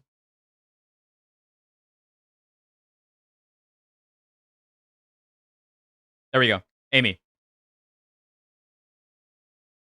This person. Okay, so that's who Amy is. We've already discussed. And this is Amy. We've already discussed this person in the previous video. Okay. Yeah, but she's known the victim for a long time. I have not. So so that's how we got in contact, and then I talked to them directly from that, and we just kind of compared. Obviously, hers is much worse than mine, but you know, Saber making me uncomfortable to that obviously is like there's no comparison. But as far as characterization, everything seemed to fit. Timeline. But literally, their evidence is all the characterization that this individual has. Because this person feels like they would rape somebody. This story must be true. Is their only evidence.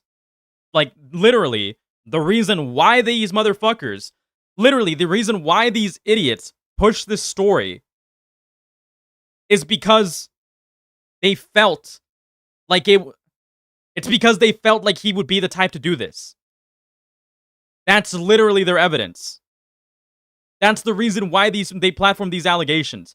The reason why they platform these allegations is because, yeah, that sounds like something he'd do. It is literally vibes-based. They have no evidence. Of their own activity in the fandom seemed to fit. There was video evidence of, you know, when they were active in the fandom. I think that's all I can really say without... Okay. To re-emphasize my opinion, to re-emphasize my take on this, right? To re-emphasize this because this is really important, and also because I can use it as an introduction to my fucking VOD. The reason they platformed these allegations, these unfounded, unsubstantiated allegations, is because they felt like the vibes. They felt like it would be... Okay. They felt on vibes that this would be something he'd do, and because he was there at that convention. They have nothing else. Wow. Giving away other details, yep. So, just to be as objective as possible here. So, what you're saying is that basically the evidence that you were given was more personal circumstance and hearsay rather than, like, objective evidence? So they had nothing! They had no reason to push these allegations. They literally had no reason to push these allegations besides, yeah, I feel like he'd do it. Jesus Christ. These people are so incompetent. Correct. They didn't have any Skype logs or anything because of how long it was ago, and we did ask. So they had no evidence. So they asked for additional evidence.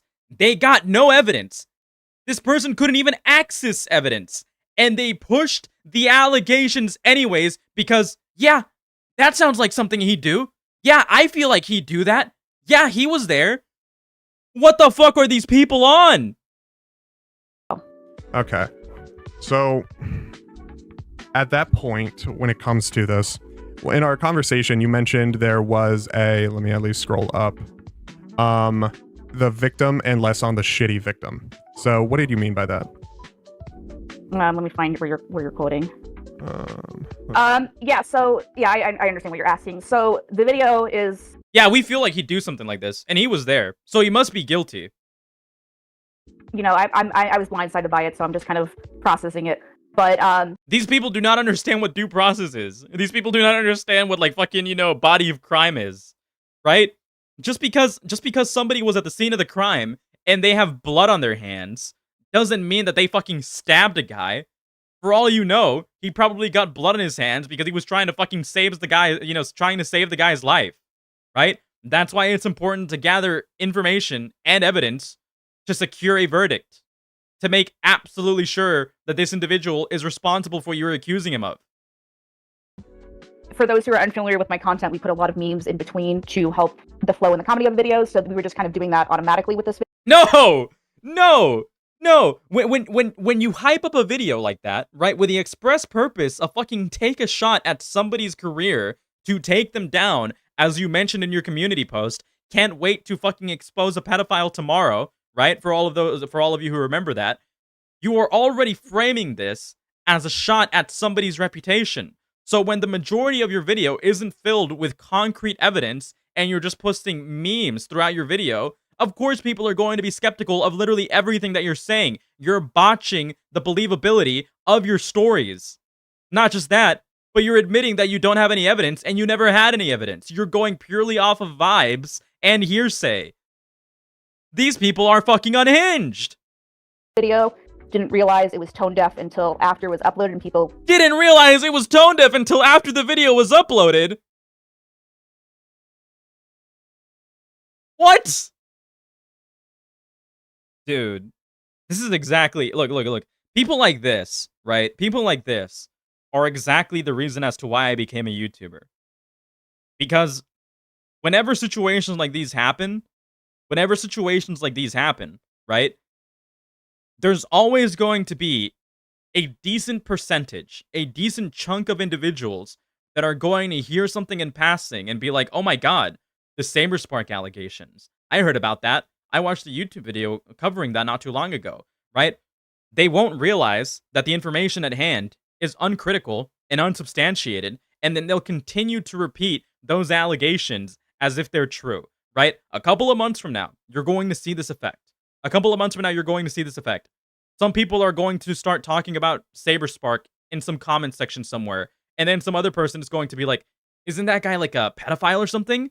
Without ever being told that this guy was unfoundedly accused of something that has nothing to back it. That was accused of something with nothing to substantiate the allegations, right? To say the least. And like the reason why I started YouTube is because stories like these need to be corrected. Stories like these need to have some like impartial analysis that can give benefit to both sides of the story. And when you have this much going against you, it's impossible to give this person benefit. Of course, you have to be charitable to somebody that's being accused of something without evidence. Voice their concerns, and I took it down pretty immediately after that. To be retooled. But I don't really want... It's more important to be talking about the testimonies of both Saber and the DA Games victims, and not so much about how shitty the video is. I get it at this point. I get it. Okay. So, just so I'm able to at least try and sanity check it a bit. So, the only evidence that has been given, in a sense, is hearsay, just more testimony, rather than, like, stuff that is purely objectively there, if that makes sense? To my knowledge. Okay. Wanted to at least verify that. Now, in terms of, I guess, the alleged victim, if you were... How do I word this? So, if you were to say that this is something that needs to be taken with the utmost seriousness, despite no evidence, would you believe that it would be fair for people to disregard it entirely due to the lack of actual evidence? Yeah, I think that's fair. Okay. So even by her own standards,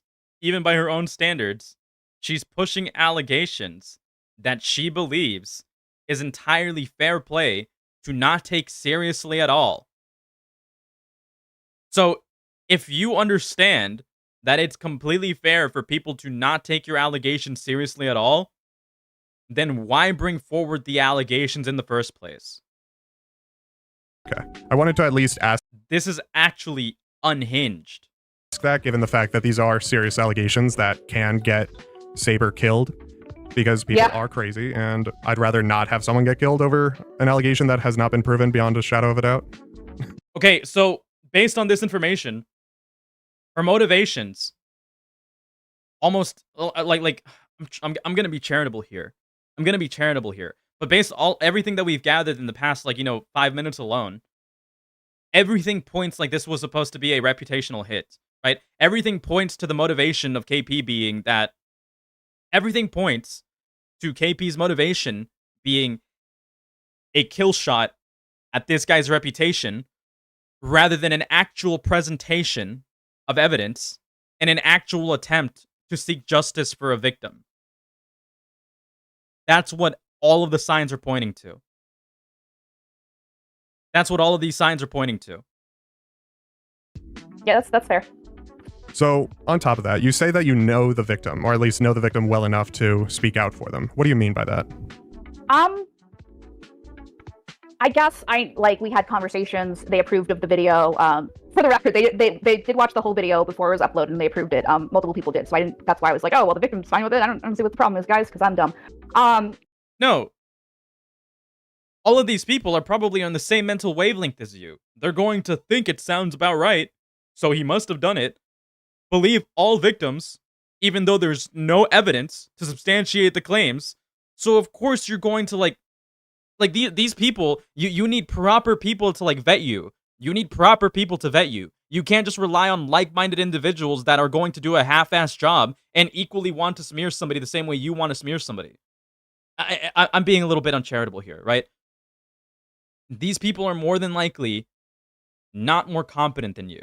You want people that are more competent than you to vet you, to audit you, right? If they offer no pushback, that you shouldn't take that as, okay, I'm possibly doing everything right here. If they offer you no pushback, you should probably wonder if these people are on the same fucking frequency as you, which is dangerous, because what you need is proper criticism. If they had no problems with you pushing this video, you probably should have double checked with more individuals. But I mean, Amy has publicly stated that they're not well right now. So I'm going to start making accusations against people based on vibes. Gamma, your evil BC, I sense a vibe. Your evil BC, I sense a vibe. I disavow, but thank you for the $10, Dimitri. I appreciate you very much, pal. I appreciate you very, very much, pal. I thought I'd jump in and try to kind of put the focus back more on the testimony than the video, I guess. But I feel like I know them well enough from talking with them that, I can just vouch personally and say I believe in the testimony based on talking to them as much as I have. So. Okay. Have you received any other evidence, such as even a screenshot or a call log or something of that sort, aside from the conversation or the testimonial? If she says that she's received no more evidence, I'm going to fucking lose it. If she says that she's received nothing more, I am going to fucking lose it. I am going to lose it if she says that she's received nothing more. No, but I do. Oh my fucking god! This, oh my 5, 6 god! years ago, but I didn't really have. Oh my of god! Something maybe happening, but I didn't really have enough information to really. Oh my god! She had nothing. She had no evidence the entire time. She literally pushed these allegations just because of vibes. She unironically pushed these allegations just because of vibes. But anyways, I'm actually not surprised. I'm very unsurprised that this is the case, right? And I'm just playing it up for the sake of content so that I can use that as a soundbite at the beginning of my VOD, but but it was just kind of rumory kind of thing. So chronologically, I guess when the victim came forward and talked about what had happened, I was like, oh, I vaguely remember something like this. So I guess that also helped me too. Yep. So in your eyes, this has been an ongoing open secret of an alleged thing with no evidence? discussed within certain members of the old brony community, I guess. Okay. Put it that way. Okay, you know what? Okay, you know this. I'm connecting something here. I'm seeing parallels with this here somewhere. Okay, I'm seeing parallels with this. So if we go back to these allegations, right, where they said that this is an open secret and that it's been discussed with certain members of the brony community. There's this here. Where is it? No, not there. Okay, hold on. Let me find the original allegations again. Let me find the original allegations again. Okay, give me one moment. I actually I may have an image. I may have an image that we can view. Saved. Give me one moment. We're doing some in-depth analysis today. This one? God damn it. There, they're there. Okay, okay. So this part right here. Thing with no evidence. Discussed within certain members of the old brony community, I guess. Okay. So this right here has some parallels to this. And I might be connecting dots. This is just speculation. I might just be connecting dots that aren't actually there. But this right here has some parallels to the end of the testimony. Over time, I grew increasingly distant and would eventually end contact completely. I don't feel safe enough to fully come forward because I don't want his fans and friends or even him to harass or contact me publicly. Right? Skip through all of that. I'm just pointing out where this is at. And then I have seen other instances of SABERSPARK using his enormous platform to confront people online he has had conflict with and heard. I have also witnessed several instances of his friends attempting to justify him and his other actions. I was not made aware of his jokes about consent and his recent behavior involving Chris until only recently, and it left my stomach in knots. Not only is this like a weird motivation, not only could this be a weird motivation as to why this person may have came out with a potential smearing story, right? But when we connect this to what she's saying here, it appears as if maybe there may have been some interaction between SABERSPARK and this chick, right? But after a long time, like, you know, a long time and several litigation amongst friends, several discourse amongst friends, these people probably came to the conclusion, based on the information that everybody knows about each other, that this wasn't rape, right? It probably wasn't actually his friends attempting to justify his actions or justify the situation. It was probably them discussing, saying like, yeah, there's no way that could be in good faith considered rape, right? But this is just my speculation. This is just me speculating, to be clear. This is just me speculating. So take what I'm saying here with a grain of salt.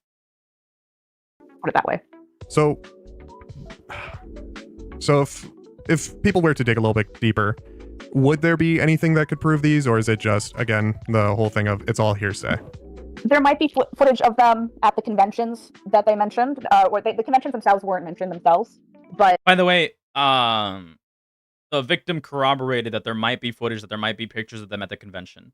To be clear, the victim corroborated this, and I'm pretty sure that this very well could be the case, based on that brony, that brony podcast clip that I found. For those of you who remember, in my previous coverage. That's something that would be likely if they were to, Just because two people met does not make it likely that a rape occurred. Not to mention that the way that this entire, testimonial describes the series of events, it doesn't seem like rape, right? It doesn't seem like rape. as much as I hate to use rape loosely, and as much as I hate to just dismiss it, the way that it's described in this testimony seems either incredibly inflammatory, right? It's incredibly leading. It seems incredibly devoid of details, probably for a very specific reason. But based on something that this person had said about wanting to get it over with anyways in a previous the other testimony, it doesn't seem like consent was explicitly denied. or that they were unable to deny consent, right? Because when we go by the general definition of rape, it's either when consent is explicitly denied or wasn't given. In this case, it doesn't seem like consent was explicitly denied, or in a situation where they were forced to be unable to give consent, such as like, you know, in a situation where somebody's like knocked out or unconscious, right? Based on what they described, that they went through with it because they just wanted to get it over with, and because they were attracted to them, so they felt obliged. Based on that, that's how like the testimony goes. But you understand what I mean. Convey what conventions where these incidents occurred. Okay, so That's up to them. Okay, so you do not know the exact conventions, if that's how I'm understanding what you said. I do, but the victim didn't want to share them. Okay, so would it be possible to at least know? I do, but the victim didn't want to share them. Well, according to this document, that's not even the case because they did want to. They did in fact end up share. They did end up sharing a location in their you know, in their tweets, which like their account has now been deleted, right? And in some of these I covered this yesterday. I covered these tweets yesterday. Not from this document. I found them myself, but they did end up, you know, they did end up stating what conventions they ended up going to in Canterlot Gardens in one, right? So we do know where these conventions are. The time, as in like the more exact time rather than the stuff provided in their thing here, such as 2013 or... That's another thing. That's another thing. You make a very good point, Bradley. That's another thing. Allegations like these should always be reported to the police first, even if you think you don't have a case, right? Because a law enforcement officer will give you advice, or at least tell you whether these allegations have any weight at all, right? You will be told, like, you will be like for example, based on your description, you will be told, okay, you will be asked questions such as, okay, could there have been implied consent? Could you have been attracted to this individual? Right? That like a police officer will obviously, like, you know, sort of try to get down to the root of it before they pursue an investigation, right? They will attempt to, like, sort of, like, you know, rationalize the series of events that took place to sort of identify whether a crime took place or not, right? Because rape is a crime. They won't just like pursue as, like, you know, somebody for rape without there being, like, you know, enough information. So before like anybody ever platforms allegations like these, they should 100% go to police officers first before coming out with their story. Because that way, if there's something there, you will get justice for it when they start investigating. Proper justice instead of a vindictive shot at their reputation, and you will have something solid to actually take a vindictive shot on their reputation for, instead of something that is obviously done, or not obviously, right? It's not obvious, it's speculatory. That was seemingly done as a reputational smear, as a hit piece, as a hit job. 2012, 2011. Yeah, I'm not going to give you anything more than what's on the testimony. I'm sorry. Oh, that's completely fine. I at least wanted to ask. Yeah, no, I don't want to do anything that might jeopardize the victim's anonymity because that's really important to them. So I gotta ask at that point, why the hyper focus on the anonymity? Because they're afraid they're going to get harassed by Saber fans, which is fair based on how everyone's treating me. So based on how the video is, you know, not doing. So, which is, I feel like, is very, very valid. So, like, I do gotta at least say, looking at it, the video itself does not seem to hold a lot of water on their allegations, which may not sound, because this is just off our convo. I'll be watching the video after our conversation, but it seems more like this is someone coming out without the ability to really prove any of it. I didn't want to say anything on the anonymity thing because I already beat that to death I already beat that to death yesterday.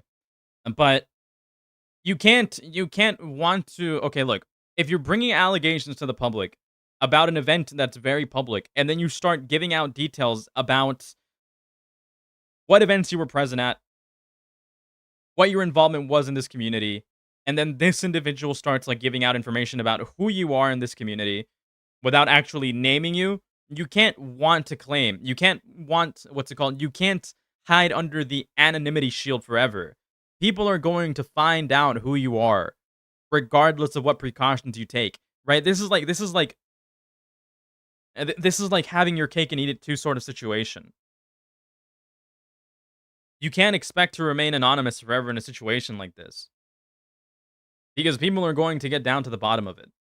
And you wanting to remain anonymous makes it even more like like, regardless of the harassment claims, makes it seem as if you're too afraid to actually be dug into because of how like information might be like used against you for your story, or like to like fight against your story.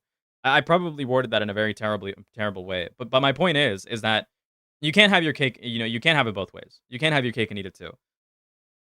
You can't want to remain anonymous and then divulge all of these details to make your story more believable and expect people not to connect 1 and 2 and then be like, oh my god, we know who you are.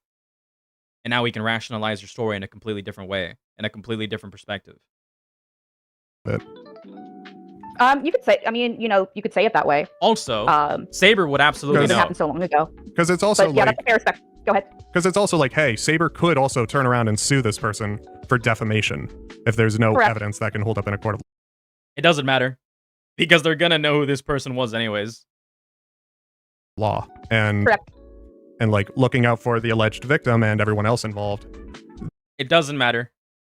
They're gonna know who it was anyways. This isn't like some Epstein sort of case, or like some Diddy case, or some like Andrew Tate case where they have so many victims that have been treated in the same way over a period of like several years, right? Like this isn't a fucking like Andrew Tate case. He's gonna know who's coming forward with these claims. The fact that there's no evidence to this is very concerning. Yeah, those were discussed, but the victim still wanted to come forward, so Okay. that was their choice. Okay, that's fair. That's fair enough. Like you guys I think I need to reiterate this. You guys understand what I mean? This isn't like Andrew Tate, who has had so many victims that he's treated in the same way over the course of several years, right? Wanting to be anonymous, where the person could probably forget who exactly it was that they harmed in a certain way. This is seemingly a one-time occurrence at a very specific event, at a very specific motel, at a very specific date, which was actually named, which was actually given out by the victim in her tweets. He's gonna know who you are. So, gosh. So when you were given these, I guess, testimonials, or at least story of what was alleged to have happened, how did you verify the claims? Such as, did you ask them for like a proof of like, hey, I was here, here's photographic evidence of me and him talking? He's just going in circles. He already asked this question. How do you verify the claim? He already asked this earlier. Or I didn't have anything like that. This was purely off trusting her word based on what I knew. Yeah. I didn't have any evidence. All I had was hearsay, and I just trusted her word based off vibes. Yeah, same stuff. Or their word based on what I knew about them at that point. Is there anything else to this? Is there anything else to this, please? I'm not 100% sure. All I know is that when everyone was satisfied with the testimony, then I gave a copy to Bonk and to Sophie to put up in correlation with the video. Okay. So I'm gonna be as blunt as possible with this, just off of our. Hold on. So not only did she get not only did she get this testimony, but then she recklessly spread it around to people who I assume believed you at your word. Because hold on. Who is Bonk? Bonk is the person who runs the BronyFan Twitter. Okay, wanted to at least know that. Sure. So Bonk is heavily involved in this. Again, I don't know his relationship with the victim. I don't know I don't know how they, like, I think Amy introduced them. I'm not 100% sure. All I know is that when everyone was satisfied with the testimony, then I gave a copy to Bonk and to Sophie to put up in correlation with the video. Okay. All right. So, when everybody was satisfied with the testimony, I would assume what she means is that she sent it to her peers that are equally as idiotic as she is, right? And then she sent the testimony to this individual, Brony Fan Don't, which exploded on Twitter, by the way, after this individual posted it on Twitter, too. I'm assuming that Brony Fan Don't was under the impression that these are well-vetted allegations, when in reality, they weren't well-vetted allegations at all. So not only were these allegations published in 2 separate occasions, Kim Possible, KP, was the individual to bring forward these allegations under false pretenses. That's insane. That is insane. So realistically, for all we know, Brony Fan Don't / Bonk had no reason to believe these allegations at all, as well. Yet they were published on Twitter to a tweet that got hundreds of thousands of views on the first day, with no due diligence, because KP brought it forward to him. That is insane. Again, that is speculation, but that is insane to think about. So I'm going to be as blunt as possible with this, just off of our conversation, and given that the video is deleted as well. I feel like these allegations may not hold water under extreme scrutiny. Like that's valid. Yeah, because I'm a YouTuber. I've been falsely accused of things before, and I've also... She's not even attempting to fight. She's not even attempting to fight for the probability that these allegations may be true. Like, internally, subconsciously, she knows that these allegations are not going to hold up under scrutiny. Yet she brought these allegations forwards anyways, because the vibes felt right. That is insane. Fucked up stories before, and this kind of stuff is very important to try and get right. So the fact that there is no evidence provided, aside from testimony, is it's concerning and pretty dangerous, if that makes sense. Right, I understand your perspective. So, oh gosh, that kind of wraps up a lot of the questions that I had. Wait, so this is actually just reckless disregard for the truth. This, unironically, is legitimately just reckless disregard for the truth. She knew that these allegations could have been scrutinized and then hold no water, yet she pushed them anyways. That is insane. That is actually insane. That is such like fucking reckless, amateur, irresponsible behavior. Because pretty much those are the only questions that I had. Yeah, to my knowledge, the only thing I think could be provable is their attendance at the conventions where this happened, but that will obviously show their face, and I don't even think they're comfortable having people know which conventions the incidents were at. I understand. So, which is valid. So, that is hypothetically in the realm of evidence that I can think of, but that's on the victim to make that call. Okay. So, yeah. See, told you, no gotchas were gonna come up. I mean, you did ask tough questions. You were very, like, are you... No, those questions were not tough questions. They're only tough questions because you're a fucking moron.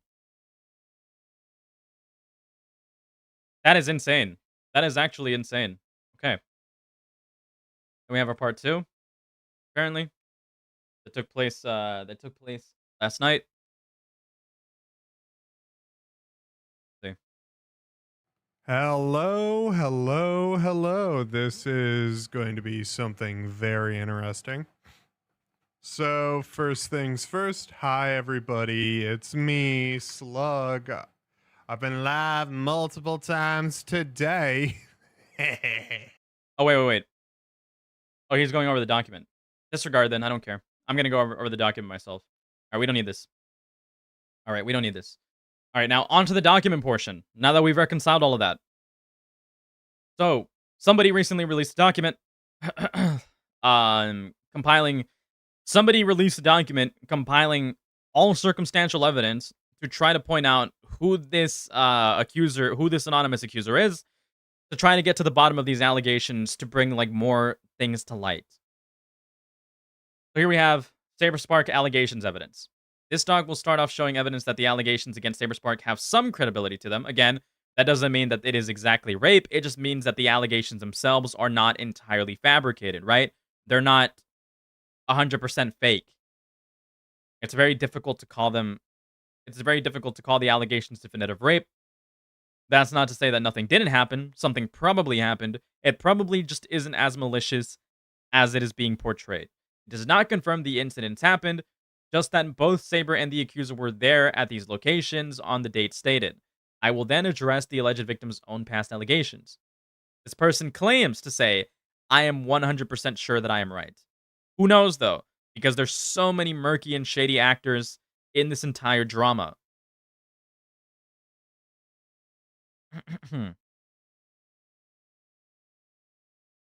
But even like here's the thing, Bradley. Even the photos may provide more constant possible proof. No, them simply being there is just all that proof is just that they were there. It doesn't prove that a rape definitively happened. Because for all we know, these like sexual interactions could have just been a miscommunication rather than actual rape, right? Even if these people did have sex, that doesn't mean anything.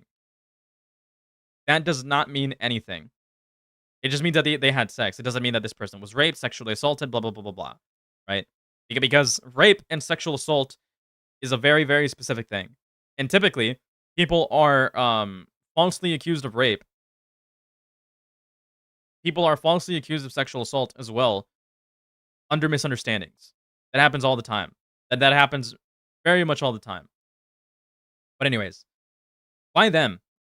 Okay, so they state the anonymous accuser is Emu Emmy. All underlined colored text will be links. So this is Emu Emmy.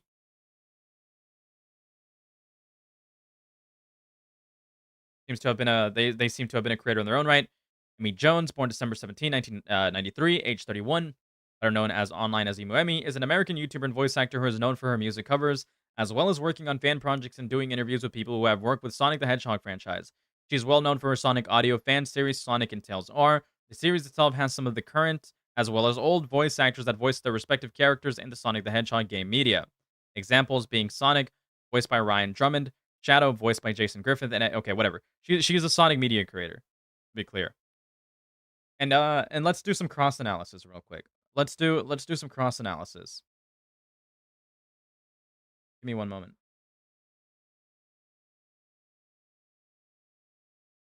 Give me just one moment. I probably should have pulled this up earlier.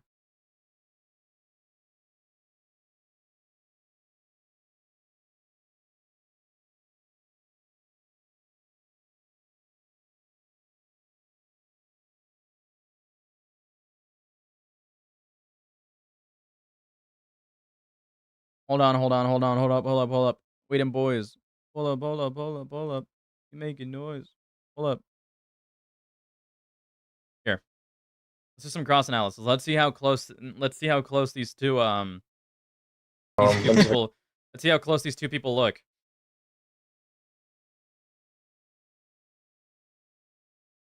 I mean, the nose shape is similar. He's obviously wearing a wig, so it's difficult. Smile is similar. The teeth are similar. I can't tell the color of their eyes. Like grayish, brownish. They're obviously not blue. They're dark. Eyebrow shape, somewhat. Large forehead. Thin physique. Yeah. I mean, looks pretty darn close. Looks incredibly close. I wish I could see their name tag better. I have more, though. I have more. That's obviously the same woman. I'm not going to claim definites, okay? Without 1000% honest to God evidence, without definite evidence and claims, without this person popping out of the screen themselves telling me that I am Emmy Emu, I do not, or Emu Emi, whatever the fuck their name is, I do not care, okay? I am going to say allegedly. I am going to say that they might be the same woman. I am not going to definitively claim that they are the same woman, okay? That is dangerous. But I do have more. I do have more. Okay, I do have more information. Courtesy of one of my agents. Courtesy of one of my agents. I do have more high quality and more high quality imagery. More high quality posts. Courtesy of one of my agents.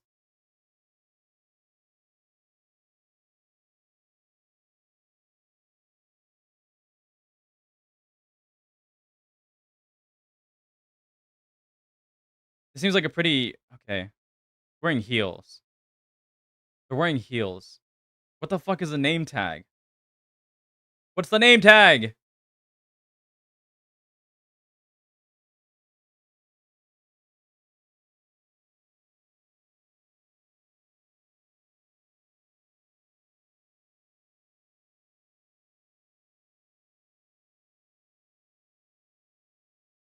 Yeah, you're the agent. You're the agent. I just didn't know if you wanted to be credited. But yes. Yes, Clover is the agent. Clover found me the information.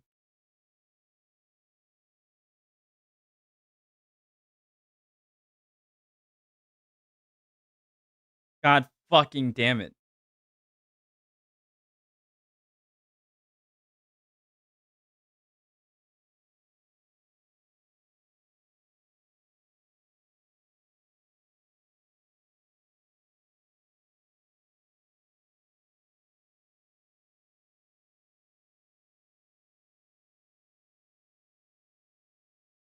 Hold on. Are we getting somewhere? Fucking hell.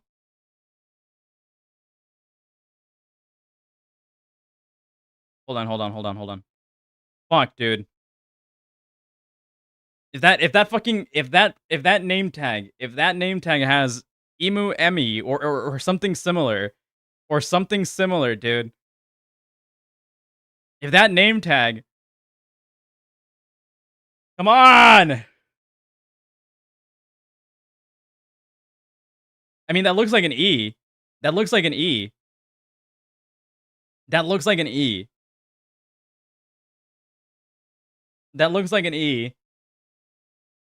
They obviously look incredibly similar. Again, this is just alleged. This is just alleged, right? But I feel like this person's document is kind of on point. But this is just speculation, to be clear. This is just speculatory. This is 100% speculatory. To be clear, okay? I have to make that abundantly clear. So take what I'm saying with a grain of salt.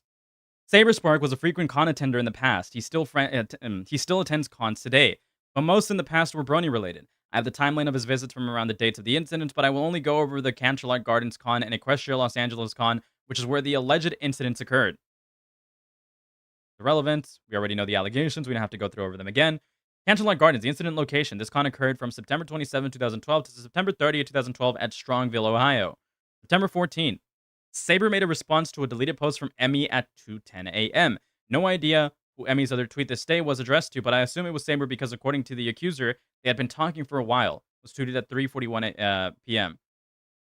Emmy Jones tweets, "I'm so yours for the taking." So if this is directed at SaberSpark or somebody or or SaberSpark in any way in general, right? This shows that there was some flirtatious communication going on, right? This shows that that there was some sort of flirtatious communication going on, some sort of sexting, which are all important details in the argument of implied consent, which I have referred to in the past couple of videos that I've covered the situation. I have more. Emily posted a YouTube link that tagged SaberSpark. Videos unavailable because SaberSpark deleted a lot of his videos, which happens to be a huge misconception that people don't seem to understand yet. SaberSpark may have had a huge gap between the time he posted his 2012 Ballad of the Brony video and 2014, but that's because he deleted a lot of videos in between those 2 years. Traveled to Ohio and stream was drafting the guys on Everfree Radio. We already know that. Awesome time at Canterlot Gardens so far. It is great seeing all my friends again. Well, has landed, chilling at the airport, waiting to board Canterlot Gardens bound. Streaming with draft and the guy. We know that. Wait. Okay. Emu Emmy posted a pic at 2:58 a.m. Location of pick unknown. Most likely their own room for the con. Shirt in the background is suspect though. They may be overthinking it. Yeah. 20 December 12. There was a tweet. There was a tweet that the the fucking account Sunmouse made, right? That said that they had that they met with SaberSpark a day before the con. This was 27 September 12th. They said it was a day before the con. This con occurred from September 27, 2012 to September 30th, 2012. Strongsville, Ohio. Curious. Can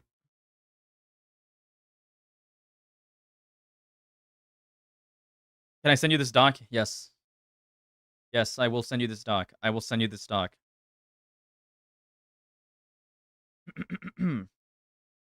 We are peak researching right now. We are peak researching.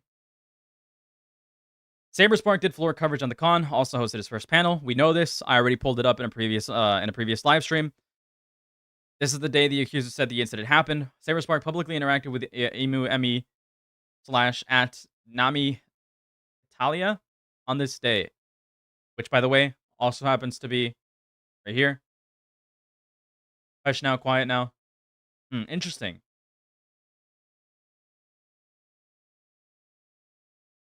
Candlelight Gardens is rocking. September 28th. SaberSpark, I think I see you. Ellie and I will be doing floor coverage all weekend here at Candlelight Gardens. If you want a floor coverage, so I hosted my first panel today.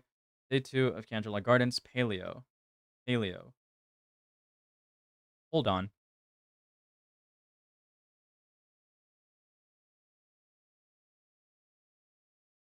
This is the panel. I think this is the panel where who has that clip? Who has that clips of SaberSpark? Hold on.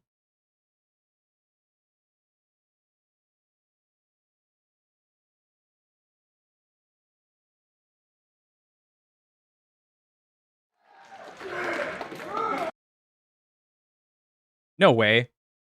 No fucking way. Wait, is it? No, it isn't. Because that's black. And this is white. And disregard.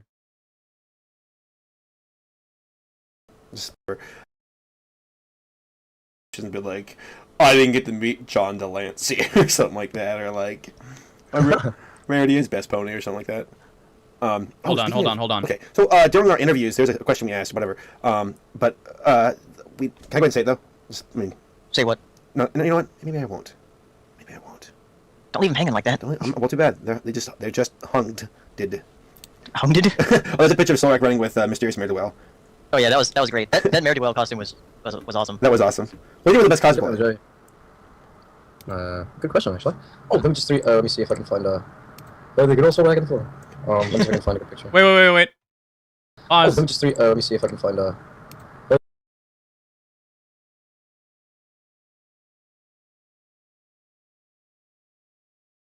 Hold on.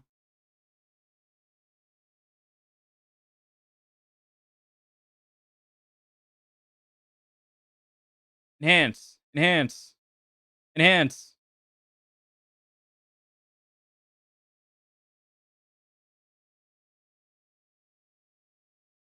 Are those the same fucking bed backings? Hold on. Can we get eyes on this?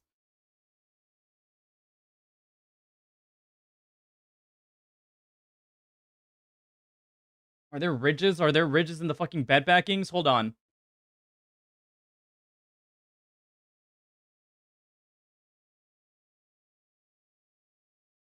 No, there isn't. They're not the same bed backings. Disregard. Shit. Fuck, dude. Fuck. None of that is okay. Disregard everything. All of that. Disregard all of that.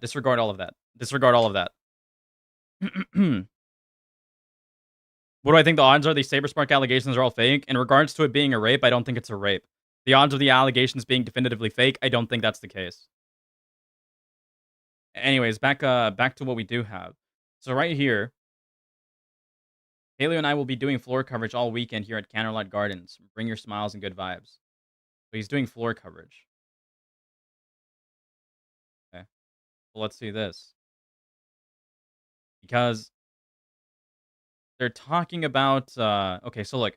The reason why I'm bringing this up and why I'm doing this research, or why I'm like cross-referencing, is because at 28 September 12th, I think I see you.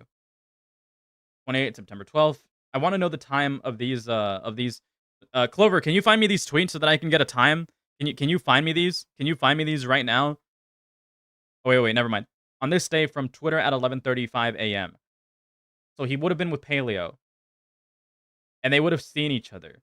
So more circumstantial evidence to suggest that these individuals saw each other. Oh, they could also back and forth. Let's see if I can find a picture. Apparently you can cut ice with my nipples. I don't know. Didn't realize. Where's Paleo?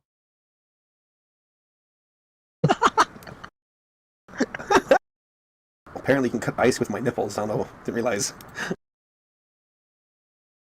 Yesterday at 12:42 p.m. So I'm assuming that this Facebook post was posted on maybe 11, maybe 11 or 10, somewhere around that time. It was cold in the convention. Need more information. Where's Paleo? Because I want to know if there's like an image of that of Paleo and him together. I'm assuming Paleo is the guy in the orange shirt. First one of Spider-Man. Just we walked up to him. I didn't get the. Oh, never mind. Paleo can't be the picture one. of Sorek running with Mysterious Mare Well. Yeah. So okay. Never mind. Disregard all that. Down live at 9:30 a.m. EST. So it wouldn't have been at the same time anyways. These would have been in separate days. Okay, disregard all of that. Disregard all of that. So let me redo this real quick. SABERSPARK did floor coverage at the con, also hosted his first panel. This is the day the accuser said the incident happened. SABERSPARK publicly interacted with the Emmy at this day from Twitter at 11:35 a.m. They are talking about meeting together with other people such as Paleo, and they're talking, and SABERSPARK is saying that they see her, right? The circumstantial evidence is all there that these people at least met in this situation. SABERSPARK, Paleo, Stino, SGAP at a meal with EFR staff and the Kraber family. Got to enjoy a nice meal with EFR staff. This one is for Mondo Pony, Jody Games. It should be noted that for this con, SABERSPARK and Paleo Stino shared a room, which we know already, right? Which we know already because of that image that we saw.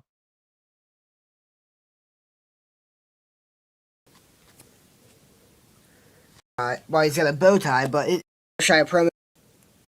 Yeah, I'm not Rainbow Dash. Can I get any more like fucking circumstantial evidence? Any more circumstantial evidence? God damn it. Nothing. No indications that these hotels could have been similar at all. It should be noted that for this con, SABERSPARK and Paleo Stino shared a room. Equestria, Los Angeles. Second incident location. This con occurred from November 3rd, 2012 to November 5th, 2012. SABERSPARK's friend, ACR Race or AC Race Best or ACR Ace Best. SABERSPARK's friends, ACR, created vlogs detailing their time at the EQLA con. They have a lot of videos of them attending other cons and doing the other things, but I will only list the videos related to the EQLA. Day 1, November 2nd, 2012, which is when the alleged incident occurred. The con was at the Anaheim Convention Center, and the hotel was Anaheim Hilton Hotel. Okay? The accuser has said the incident occurred at night on November 2nd, 2012, day before the convention. SABERSPARK spent the day at Disneyland with Dusty, Michelle Kreber, Screwball, ACR Ace Best, and Final Draft. At night in day 1, part 3, Race drove... Okay, it is Race. Race drove Saber and another back to a near hotel where they met up with Dusty again to grab something to eat. At 7:53, Emmy Emo is shown hanging with a group. Saber hung out with Dusty and others before meeting up with the Race later in the day, as shown in the videos. At night they ate with Emmy. Emmy Emo spent the day with Sandra Weisberg before meeting up with Saber. I'm assuming is in these videos right here.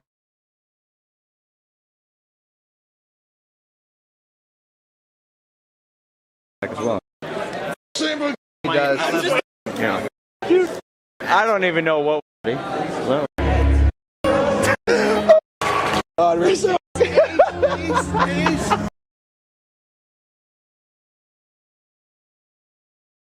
where can I find what they're talking about here?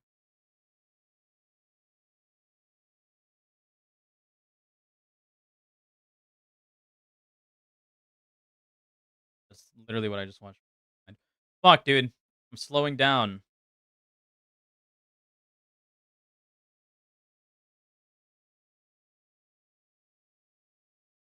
On the list of bad ideas, here comes the first one. Setting up my camera. This camera's not gonna... Not what I was looking for. Where are these things that these people are talking about, dude? I'm getting fucking agitated now.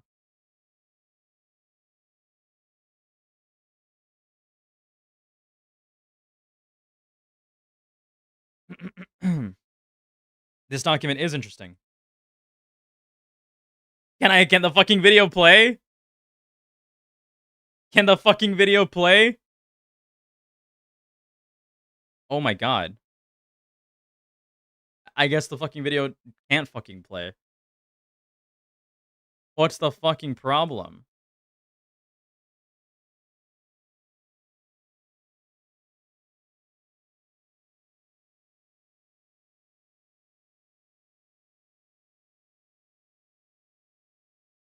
Dude, what the fuck? Is that her?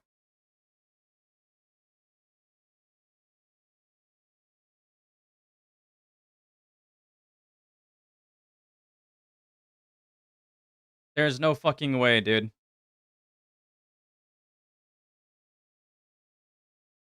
Why is the video actually broken?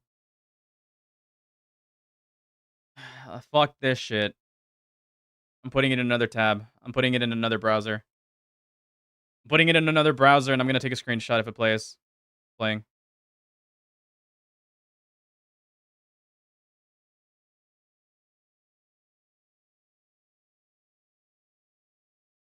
Hold on. Hold on.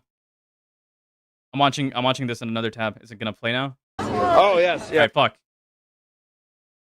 This part is important right here. Jesus, what is that? I can order one American. How many times?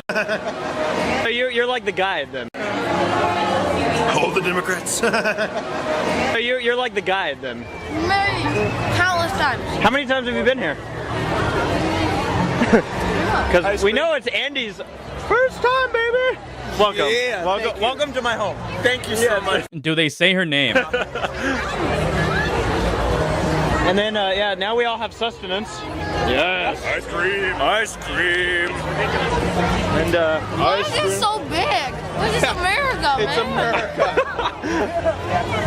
America. That's why we need to take, like, Ed and Jimmy here. I ordered Oh, they would get so fat so fast. They'll be so proud. Do they say their name at all? Yes, now we can rock like Americans. They would be un-British. Un-British? British! We walk in the right way? I do not know. And then we all became lost. Oh, God. Somebody There we go. Sorry. My bad. You guys are all this. California She's at the beginning of the video. The duck speak. I just triggered the beginning of the video.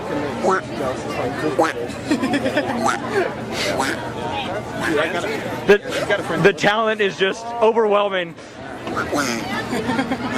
Jungle duck demonstration.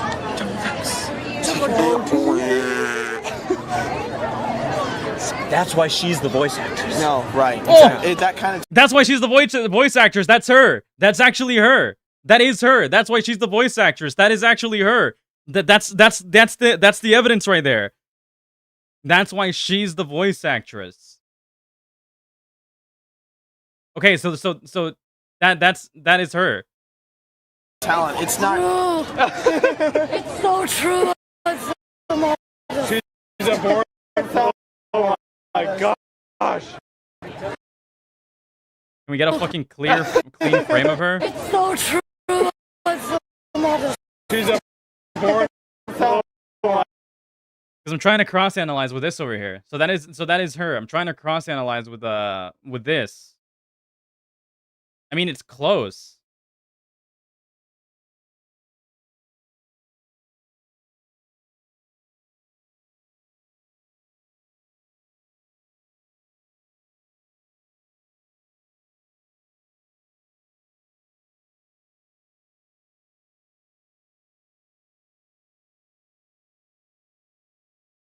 All right, back to this.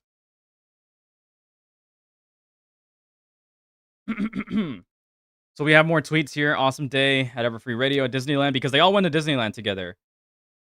With birthday, happy birthday. So yeah, this is just like evidence showing that they all met together. Today has been awesome. Voice is basically gone. November 4th, EQLA panels video playlist. Emmy posts a pic of Everfree crew.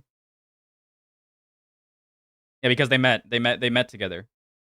Seems to have been happy to be there. And this would have been post the initial. This would have been after the end of the like the incident took place. It would have been after the incident took place.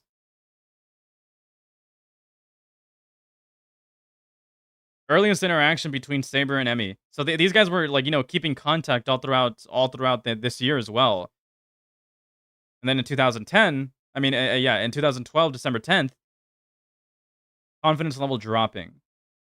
Note that what I've shown for the cons only proves that they were indeed at these locations together. It sucks that they came out right as Skype died, and have no screenshot of the messages between them from Skype, which is strange. Their tweet on September 14th also does not help their case. Okay, so we already covered Casey. We don't have to go over that again. I was just going to stop and confirming that SABERSPARK was at these locations, but I had to explore more after these accusations came in, specifically on Casey's accusations of the alleged victim, not of KP. I believe that the reason Emmy wanted to stay anonymous is not because she is afraid of being doxxed. She is already a well-known internet figure. I believe that they wanted to get the accusation out on Saber without her past sullying her name and the credibility of the accusation. And yes, her past is that bad. Here's where we get into the fucking juicy part of this potentially being motivated from a malicious place. Context. I did not spend too much time going into every single little detail. I will list the main horrendous acts they have done and link to one of many sources on the subject. Emu Emmy / Emily Jones has committed adultery with Ryan Drummond. Wow, and ruined his family allegedly.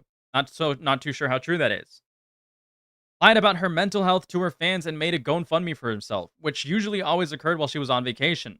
Lying to her fans to use money to fund trips when it was supposed to be for therapy for her. Harassed a cancer victim, this is all alleged, by the way. Apps. Been something going on for quite some time. I'm assuming this is the person that she harassed. Please be aware this is a horrible thing to do to someone. All I did is block her on Twitter, and she made a huge public whine and had to get revenge for it. I do not deserve that, nor does anybody else she blocks for someone. I've never spoken to this girl once, and I'm blocked. What? Hey, Jones. Okay, these are it. But Blaze, don't let her take over your life. Internet people aren't worth getting mad at. Just try to reestablish yourself and make friends. Don't lose the chance to make them. I don't mind, but she dislikes anyone who likes me, so I was warning you before you get blocked. You can easily be better than her by ignoring her. Okay.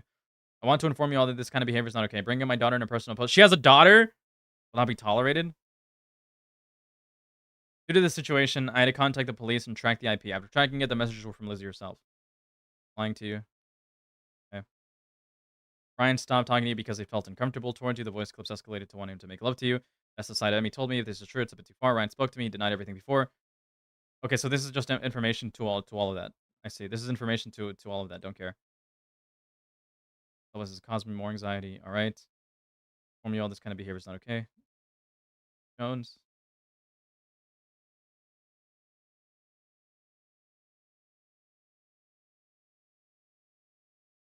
See. She was being an asshole. So she was like being an asshole to this chick.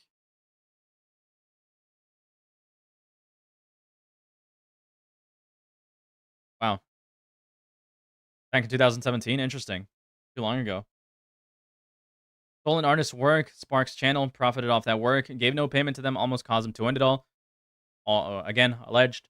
Slut whispered to the Blue so she could replace the blue-eyed Fox's tails in a project after Fox had already recorded all the voice lines. If true, that's fucked up.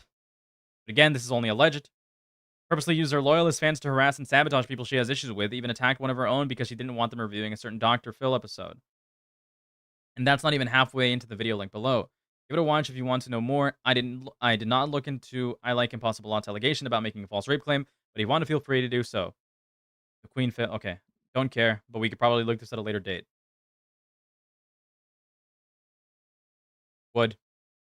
I mean, would for both. These are my type of woman. Unironic. I'm kidding. I'm not kidding, but I am kidding. And this is the Black Griffin stuff which we can get to at a later date. Which is, Black Griffin being chill with what's it called? This is Saber Spark being chill with Black Griffin, right? Which would be a motivator as to why Emmy came out with the allegations in the first place. We can see Black Griffin is a freak in his own right? Talking to minors, 14-year-old in this case, in very inappropriate ways. That's a story for another day. As of today, anonymous accuser has deleted deleted their accounts. I do have screenshots of most of their replies, which I went over in a different stream already. So that's pretty much the end. That's pretty much the end of this coverage. Then there's really not much more to go over. There's really not much to go over. I pretty much covered everything that there is to cover. Teen mom, insane, isn't it? That was a good deep dive, in my opinion. Is there anything? Do any of you know if I'm missing anything? Is there anything else that I should be looking at here? Because I pretty much covered everything. She's also a Disney adult, yeah. But no, she's not a teen mom. If she had a daughter, her daughter must have been really young around this time. She would have been like in her 20s, in her mid-20s. But I got out of this that Saber Spark is a deadbeat dad. I don't think Saber Spark is a deadbeat dad. What you should get out of this is that Saber Spark was probably falsely accused of rape when that's probably not the case.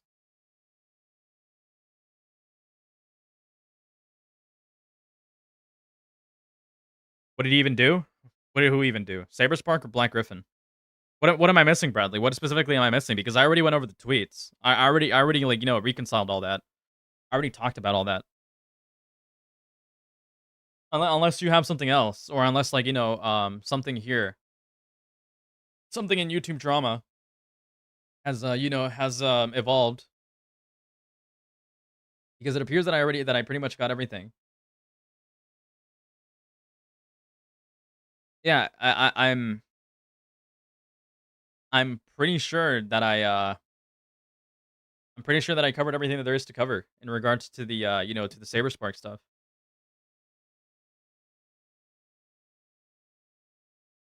Yeah, that's literally everything. There hasn't been any updates.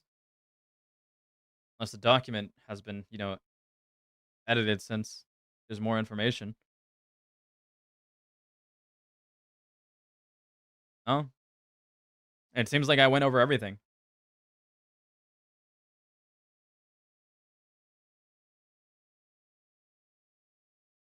It seems like we went over everything. The tweets are redundant. The tweets are redundant. Everything's pretty much like neatly compiled. I mean, I guess we can go over the tweets, and I can add it. I can add it. I can add on to it. Okay, so just for the sake of having everything in one place, I'll go over the tweets. So the Sun Mouse deleted their accounts. Here we have evidence that they went to Canterlot Games. They're providing more evidence that they went to these events, or that they were present at these events, right? Like Equestria LA, right? That they were both present there. Which both, Emmy was proven to be at this place as well as as at Canterlot, according to this. And they're talking about how their Skype. It's like they're talking about their Skype right here and saying how all of their contacts were wiped, or how all of their messages between their contacts was wiped.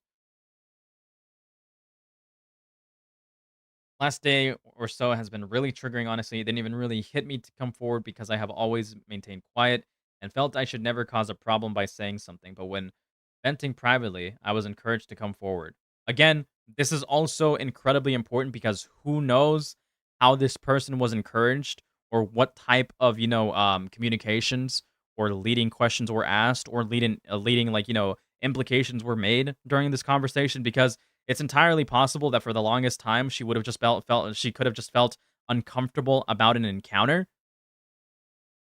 but didn't consider it rape until she was pushed to believe that it could possibly be rape, as we talked about previously, about how implied consent is being like heavily talked about and even sort of like denied, right? Who knows what exactly was put into her brain that made her come to this conclusion, or to interpret this situation in this way, right? Who knows? Who knows?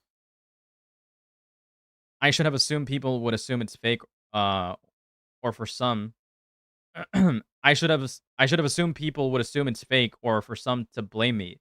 But reading someone say I deserve it left me getting sick. I don't think anybody's actually been saying that unless they're malicious trolls. I didn't delete anything personally. No, I abandoned my Skype for years and moved to Discord. I thought of Saber as a friend, and we would definitely have agreed. We interacted to both their messages and publicly, so his friends knew of me. Okay, again, that adds a little bit more to previous information or to previous conjectures that I've made. Respectfully, I'm not in a courtroom where most of these cases aren't taken seriously. I'm just describing the events as they happen. I was scared. I freeze up when I'm scared. I was afraid to say no because of potential consequences. Well, did you freeze up because you were scared, or did you freeze up because you were nervous about a sexual interaction, which is sometimes normal for people to get incredibly nervous during a sexual interaction. If you're not getting nervous during a sexual interaction, then then you might be a cold-blooded killer. So wondering wondering why go to KP and Brony fandom to help you inform your story. Well, now that we know, she went to KP first, not Brony. Brony got it from KP. I didn't go to them exactly. I talked about it privately with a friend of mine who knew them and was encouraged to speak up. Took photos of the cons and even shows up in videos and vlogs on YouTube. It is all in plain sight, but obviously I can't point in those because I'm choosing. Okay, more corroboration, more corroborative evidence. We used to share with a few friends, and I heard through mutual people that his friends have told people that I took his virginity, which left a horrible feeling in my chest. I am scared of being identified and been targeted. Okay, again, this has been refuted. But this also plays into that previous allegation, part of the allegation that we talked about, where she felt conflicted by the way that her friends talked about the situation, which again might have been a motivator to accuse this as being rape rather than, treating this in a more amicable way. If I were to be identified, it wouldn't just affect me. It could affect my family if I'm targeted. Which again is a pointless argument because you are a public figure. Wait, hold on. Unless she's afraid of being targeted by SaberSpark specifically, which again is kind of pointless because eventually people were going to piece this together. I mean, I sort of pieced this together a long time ago. Even before this document, I sort of pieced some of this together. I just didn't know that it was Emmy specifically. Hold on. SaberSpark's first video was okay. This is irrelevant. This is a misconception. The answer is that I already answered that. There's no way people don't know it's me. Yeah. People knew it was you, as is evident by this document. I'm the alt account of the person who wrote this testimony.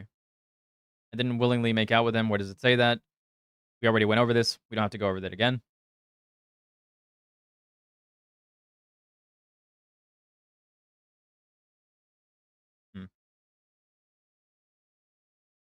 I have pictures that I took there, but they are easily traceable back to me. True, as we have noted. I went back because the second time wasn't in a hotel room. I didn't expect it to go south. I unfortunately was way too willing to let people have another chance around me. Which again is kind of implicative of the fact that this might have not have been a rape, right? Not to mention that she seems, according to the videos that we witnessed, to be incredibly cordial and amicable around the person. So it doesn't seem like this person was perturbed, and that's not to deny that they may have potentially been assaulted. That's always a possibility. It's more so to say that the details being, laid out here aren't incredibly consistent, right? The possibility that this person was sexually assaulted is there, but the chances of that being the case exactly the way that it's being laid out isn't high. Dates were given right here, September 28th. November 2nd, 2012, lines up with the document, lines up with, when these events took place. Most of our conversations were in text anyways, which I would hope she would be capable of providing these texts because it could suggest either sexting was involved, which would be a form of implied consent, or would suggest that they were leading up to a sexual interaction, which would again detract from the claims of rape more specifically, because all of these contexts and all of these dynamics are important when you take everything into consideration, or when you take, sexual interactions as well. And also, there's something really important here to mention as well about power imbalance or power dynamics, right? You can't say that there was a power imbalance if both of you were very prolific figures at the time. So this is a load of bullshit. Holy fucking shit. How did I not come to that conclusion earlier? How did I not come to that conclusion earlier? Oh my god. How did I not come to that conclusion earlier? To say that this is a power imbalance that there was some sort of power dynamic at play here is completely egregious, because both of these individuals were public figures. There was no power dynamic. It is a leading implication. It is a leading implication. There was no power dynamic. Both of these individuals were prolific figures in their own right. Oh my god, how did I not connect that earlier?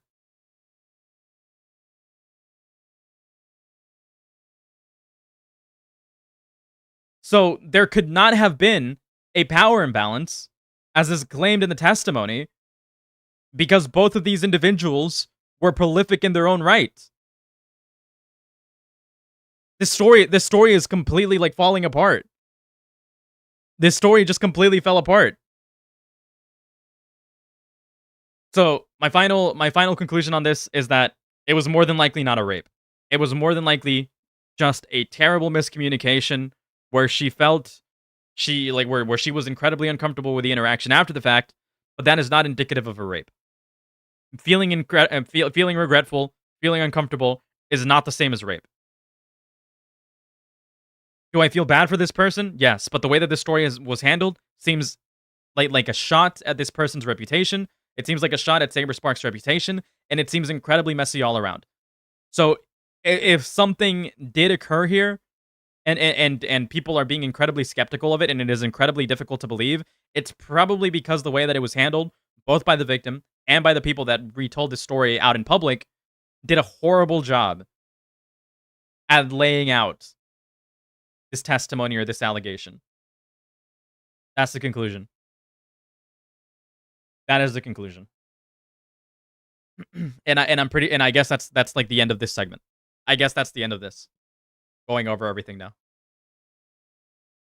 Imagine being so bad and bad they accuse you of rape.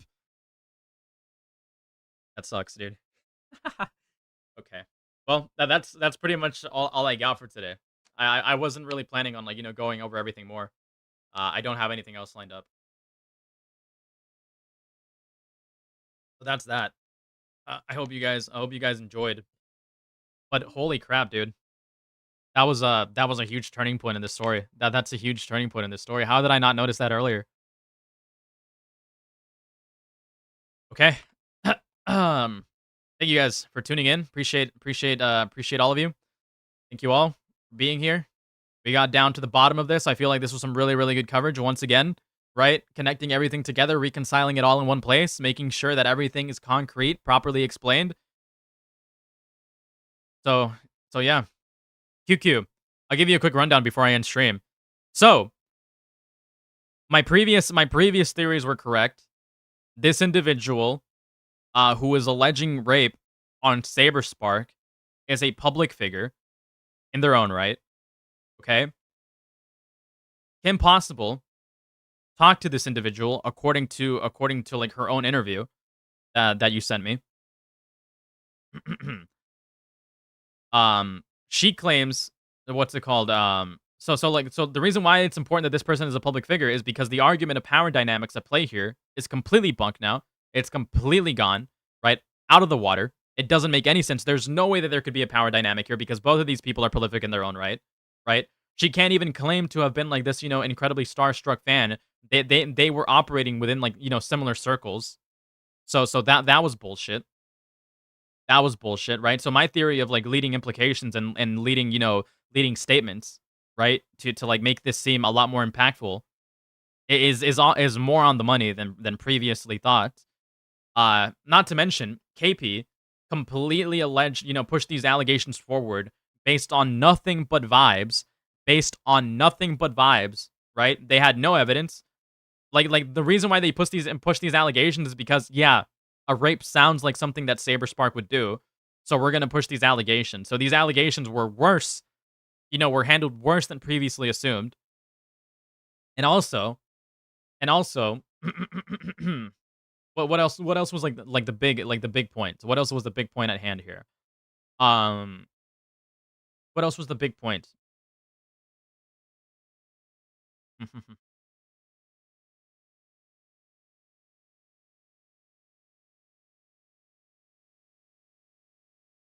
Hold on, I'm looking through these real quick so that I can keep so that I can keep. This person says that they don't want to be identified because they're being afraid of like being doxxed and their family being put at stake. Completely pointless argument because they are a prolific figure with plenty of like accusations and allegations in their own right.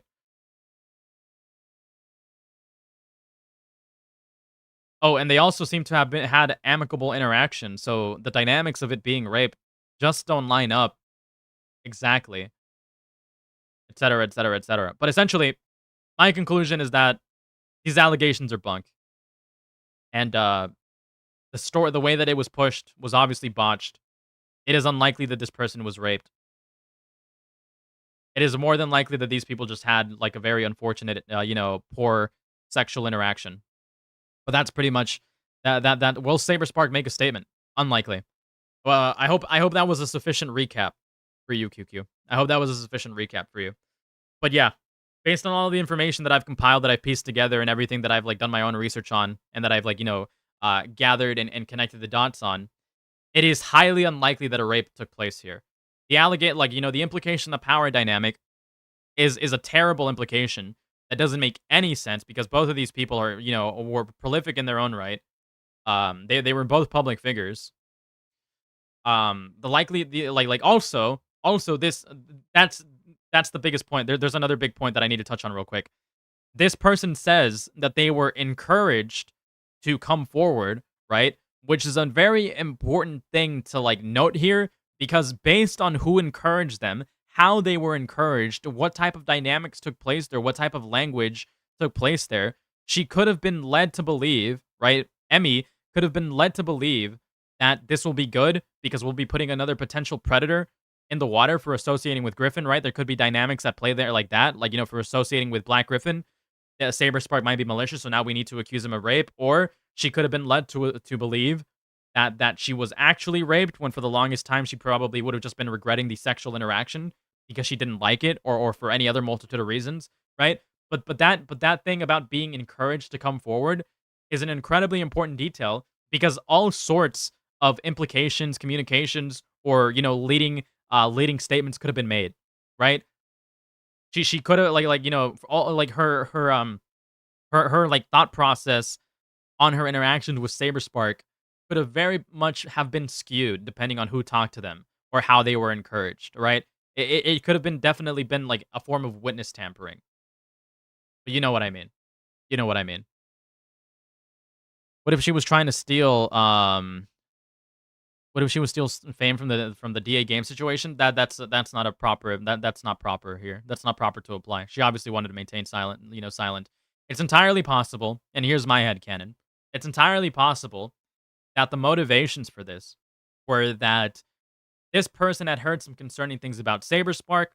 She had assumed off of previous interactions, right, where she had felt uncomfortable in a sexual interaction that she didn't like, that SaberSpark was this bad guy. And then when she was encouraged to come forward by this anonymous party that encouraged her to come forward, she was probably told, yeah, you should accuse him of rape. Yeah, it sounds to me like you were definitely raped. It sounds like implied consent wasn't a thing, which is also prevalent in her testimony, right? Yeah, it seems like there was probably a power dynamic. You should definitely come forward with your story and accuse this guy of rape so that we can lump him in with the DA games controversy and take all of these horrible individuals down in one fell swoop.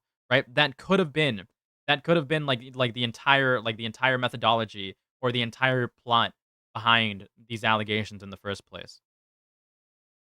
Right? That's my sort of theory about what occurred here.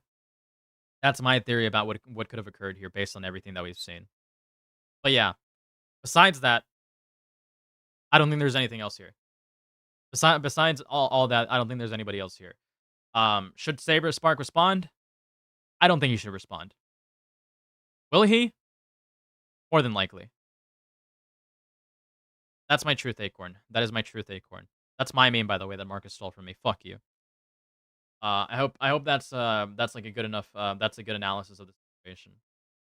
And I feel like I've done a good job at following the story and compiling all of the information, all the evidence to bring this conclusion forward.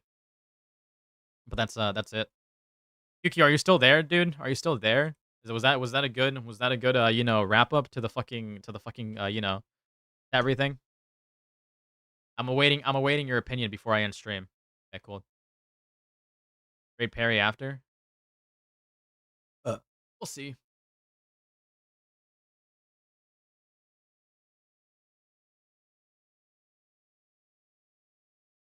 Doesn't pop up on my fucking shit, dude. He doesn't pop up on my shit. Sorry. Doesn't pop up on my shit.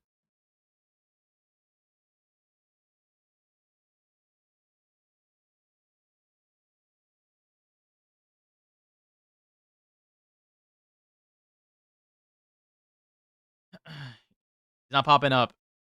Bruh. I was the first to crack the case? I don't think I was the first to crack the case. It might be a lot more complicated than that. I am doing my own fair bit of, like, reasonable speculation. I think that there is a bit of, like, a fair bit of reasonable speculation that I'm doing, but I don't think I've, like, 100% cracked the case. But anyways, I'll see you guys later. Take it easy. Thank you all for tuning in. Bye. Subscribe to the channel. Also, before I fucking end stream, go subscribe to my second channel where I will post this entire segment condensed in a very digestible manner where everybody can come watch and come to their own conclusions as well based on my analysis over on Gamma Live. Go subscribe. No, fuck, not that, not that, not that, not that, not that, not that. Fuck. I'm an idiot. I'm an idiot. Not there, not there, not there. Not that link, not that link. Not that link, not that link, not that link, not that link, not that link, not that link. I'm an idiot. I'm an idiot. I'm an idiot. I'm an idiot. All right. All right. Here. Go over to Gamma Live for my condensed VODs, where I go over situations such as these. Thank you. All right. Goodbye.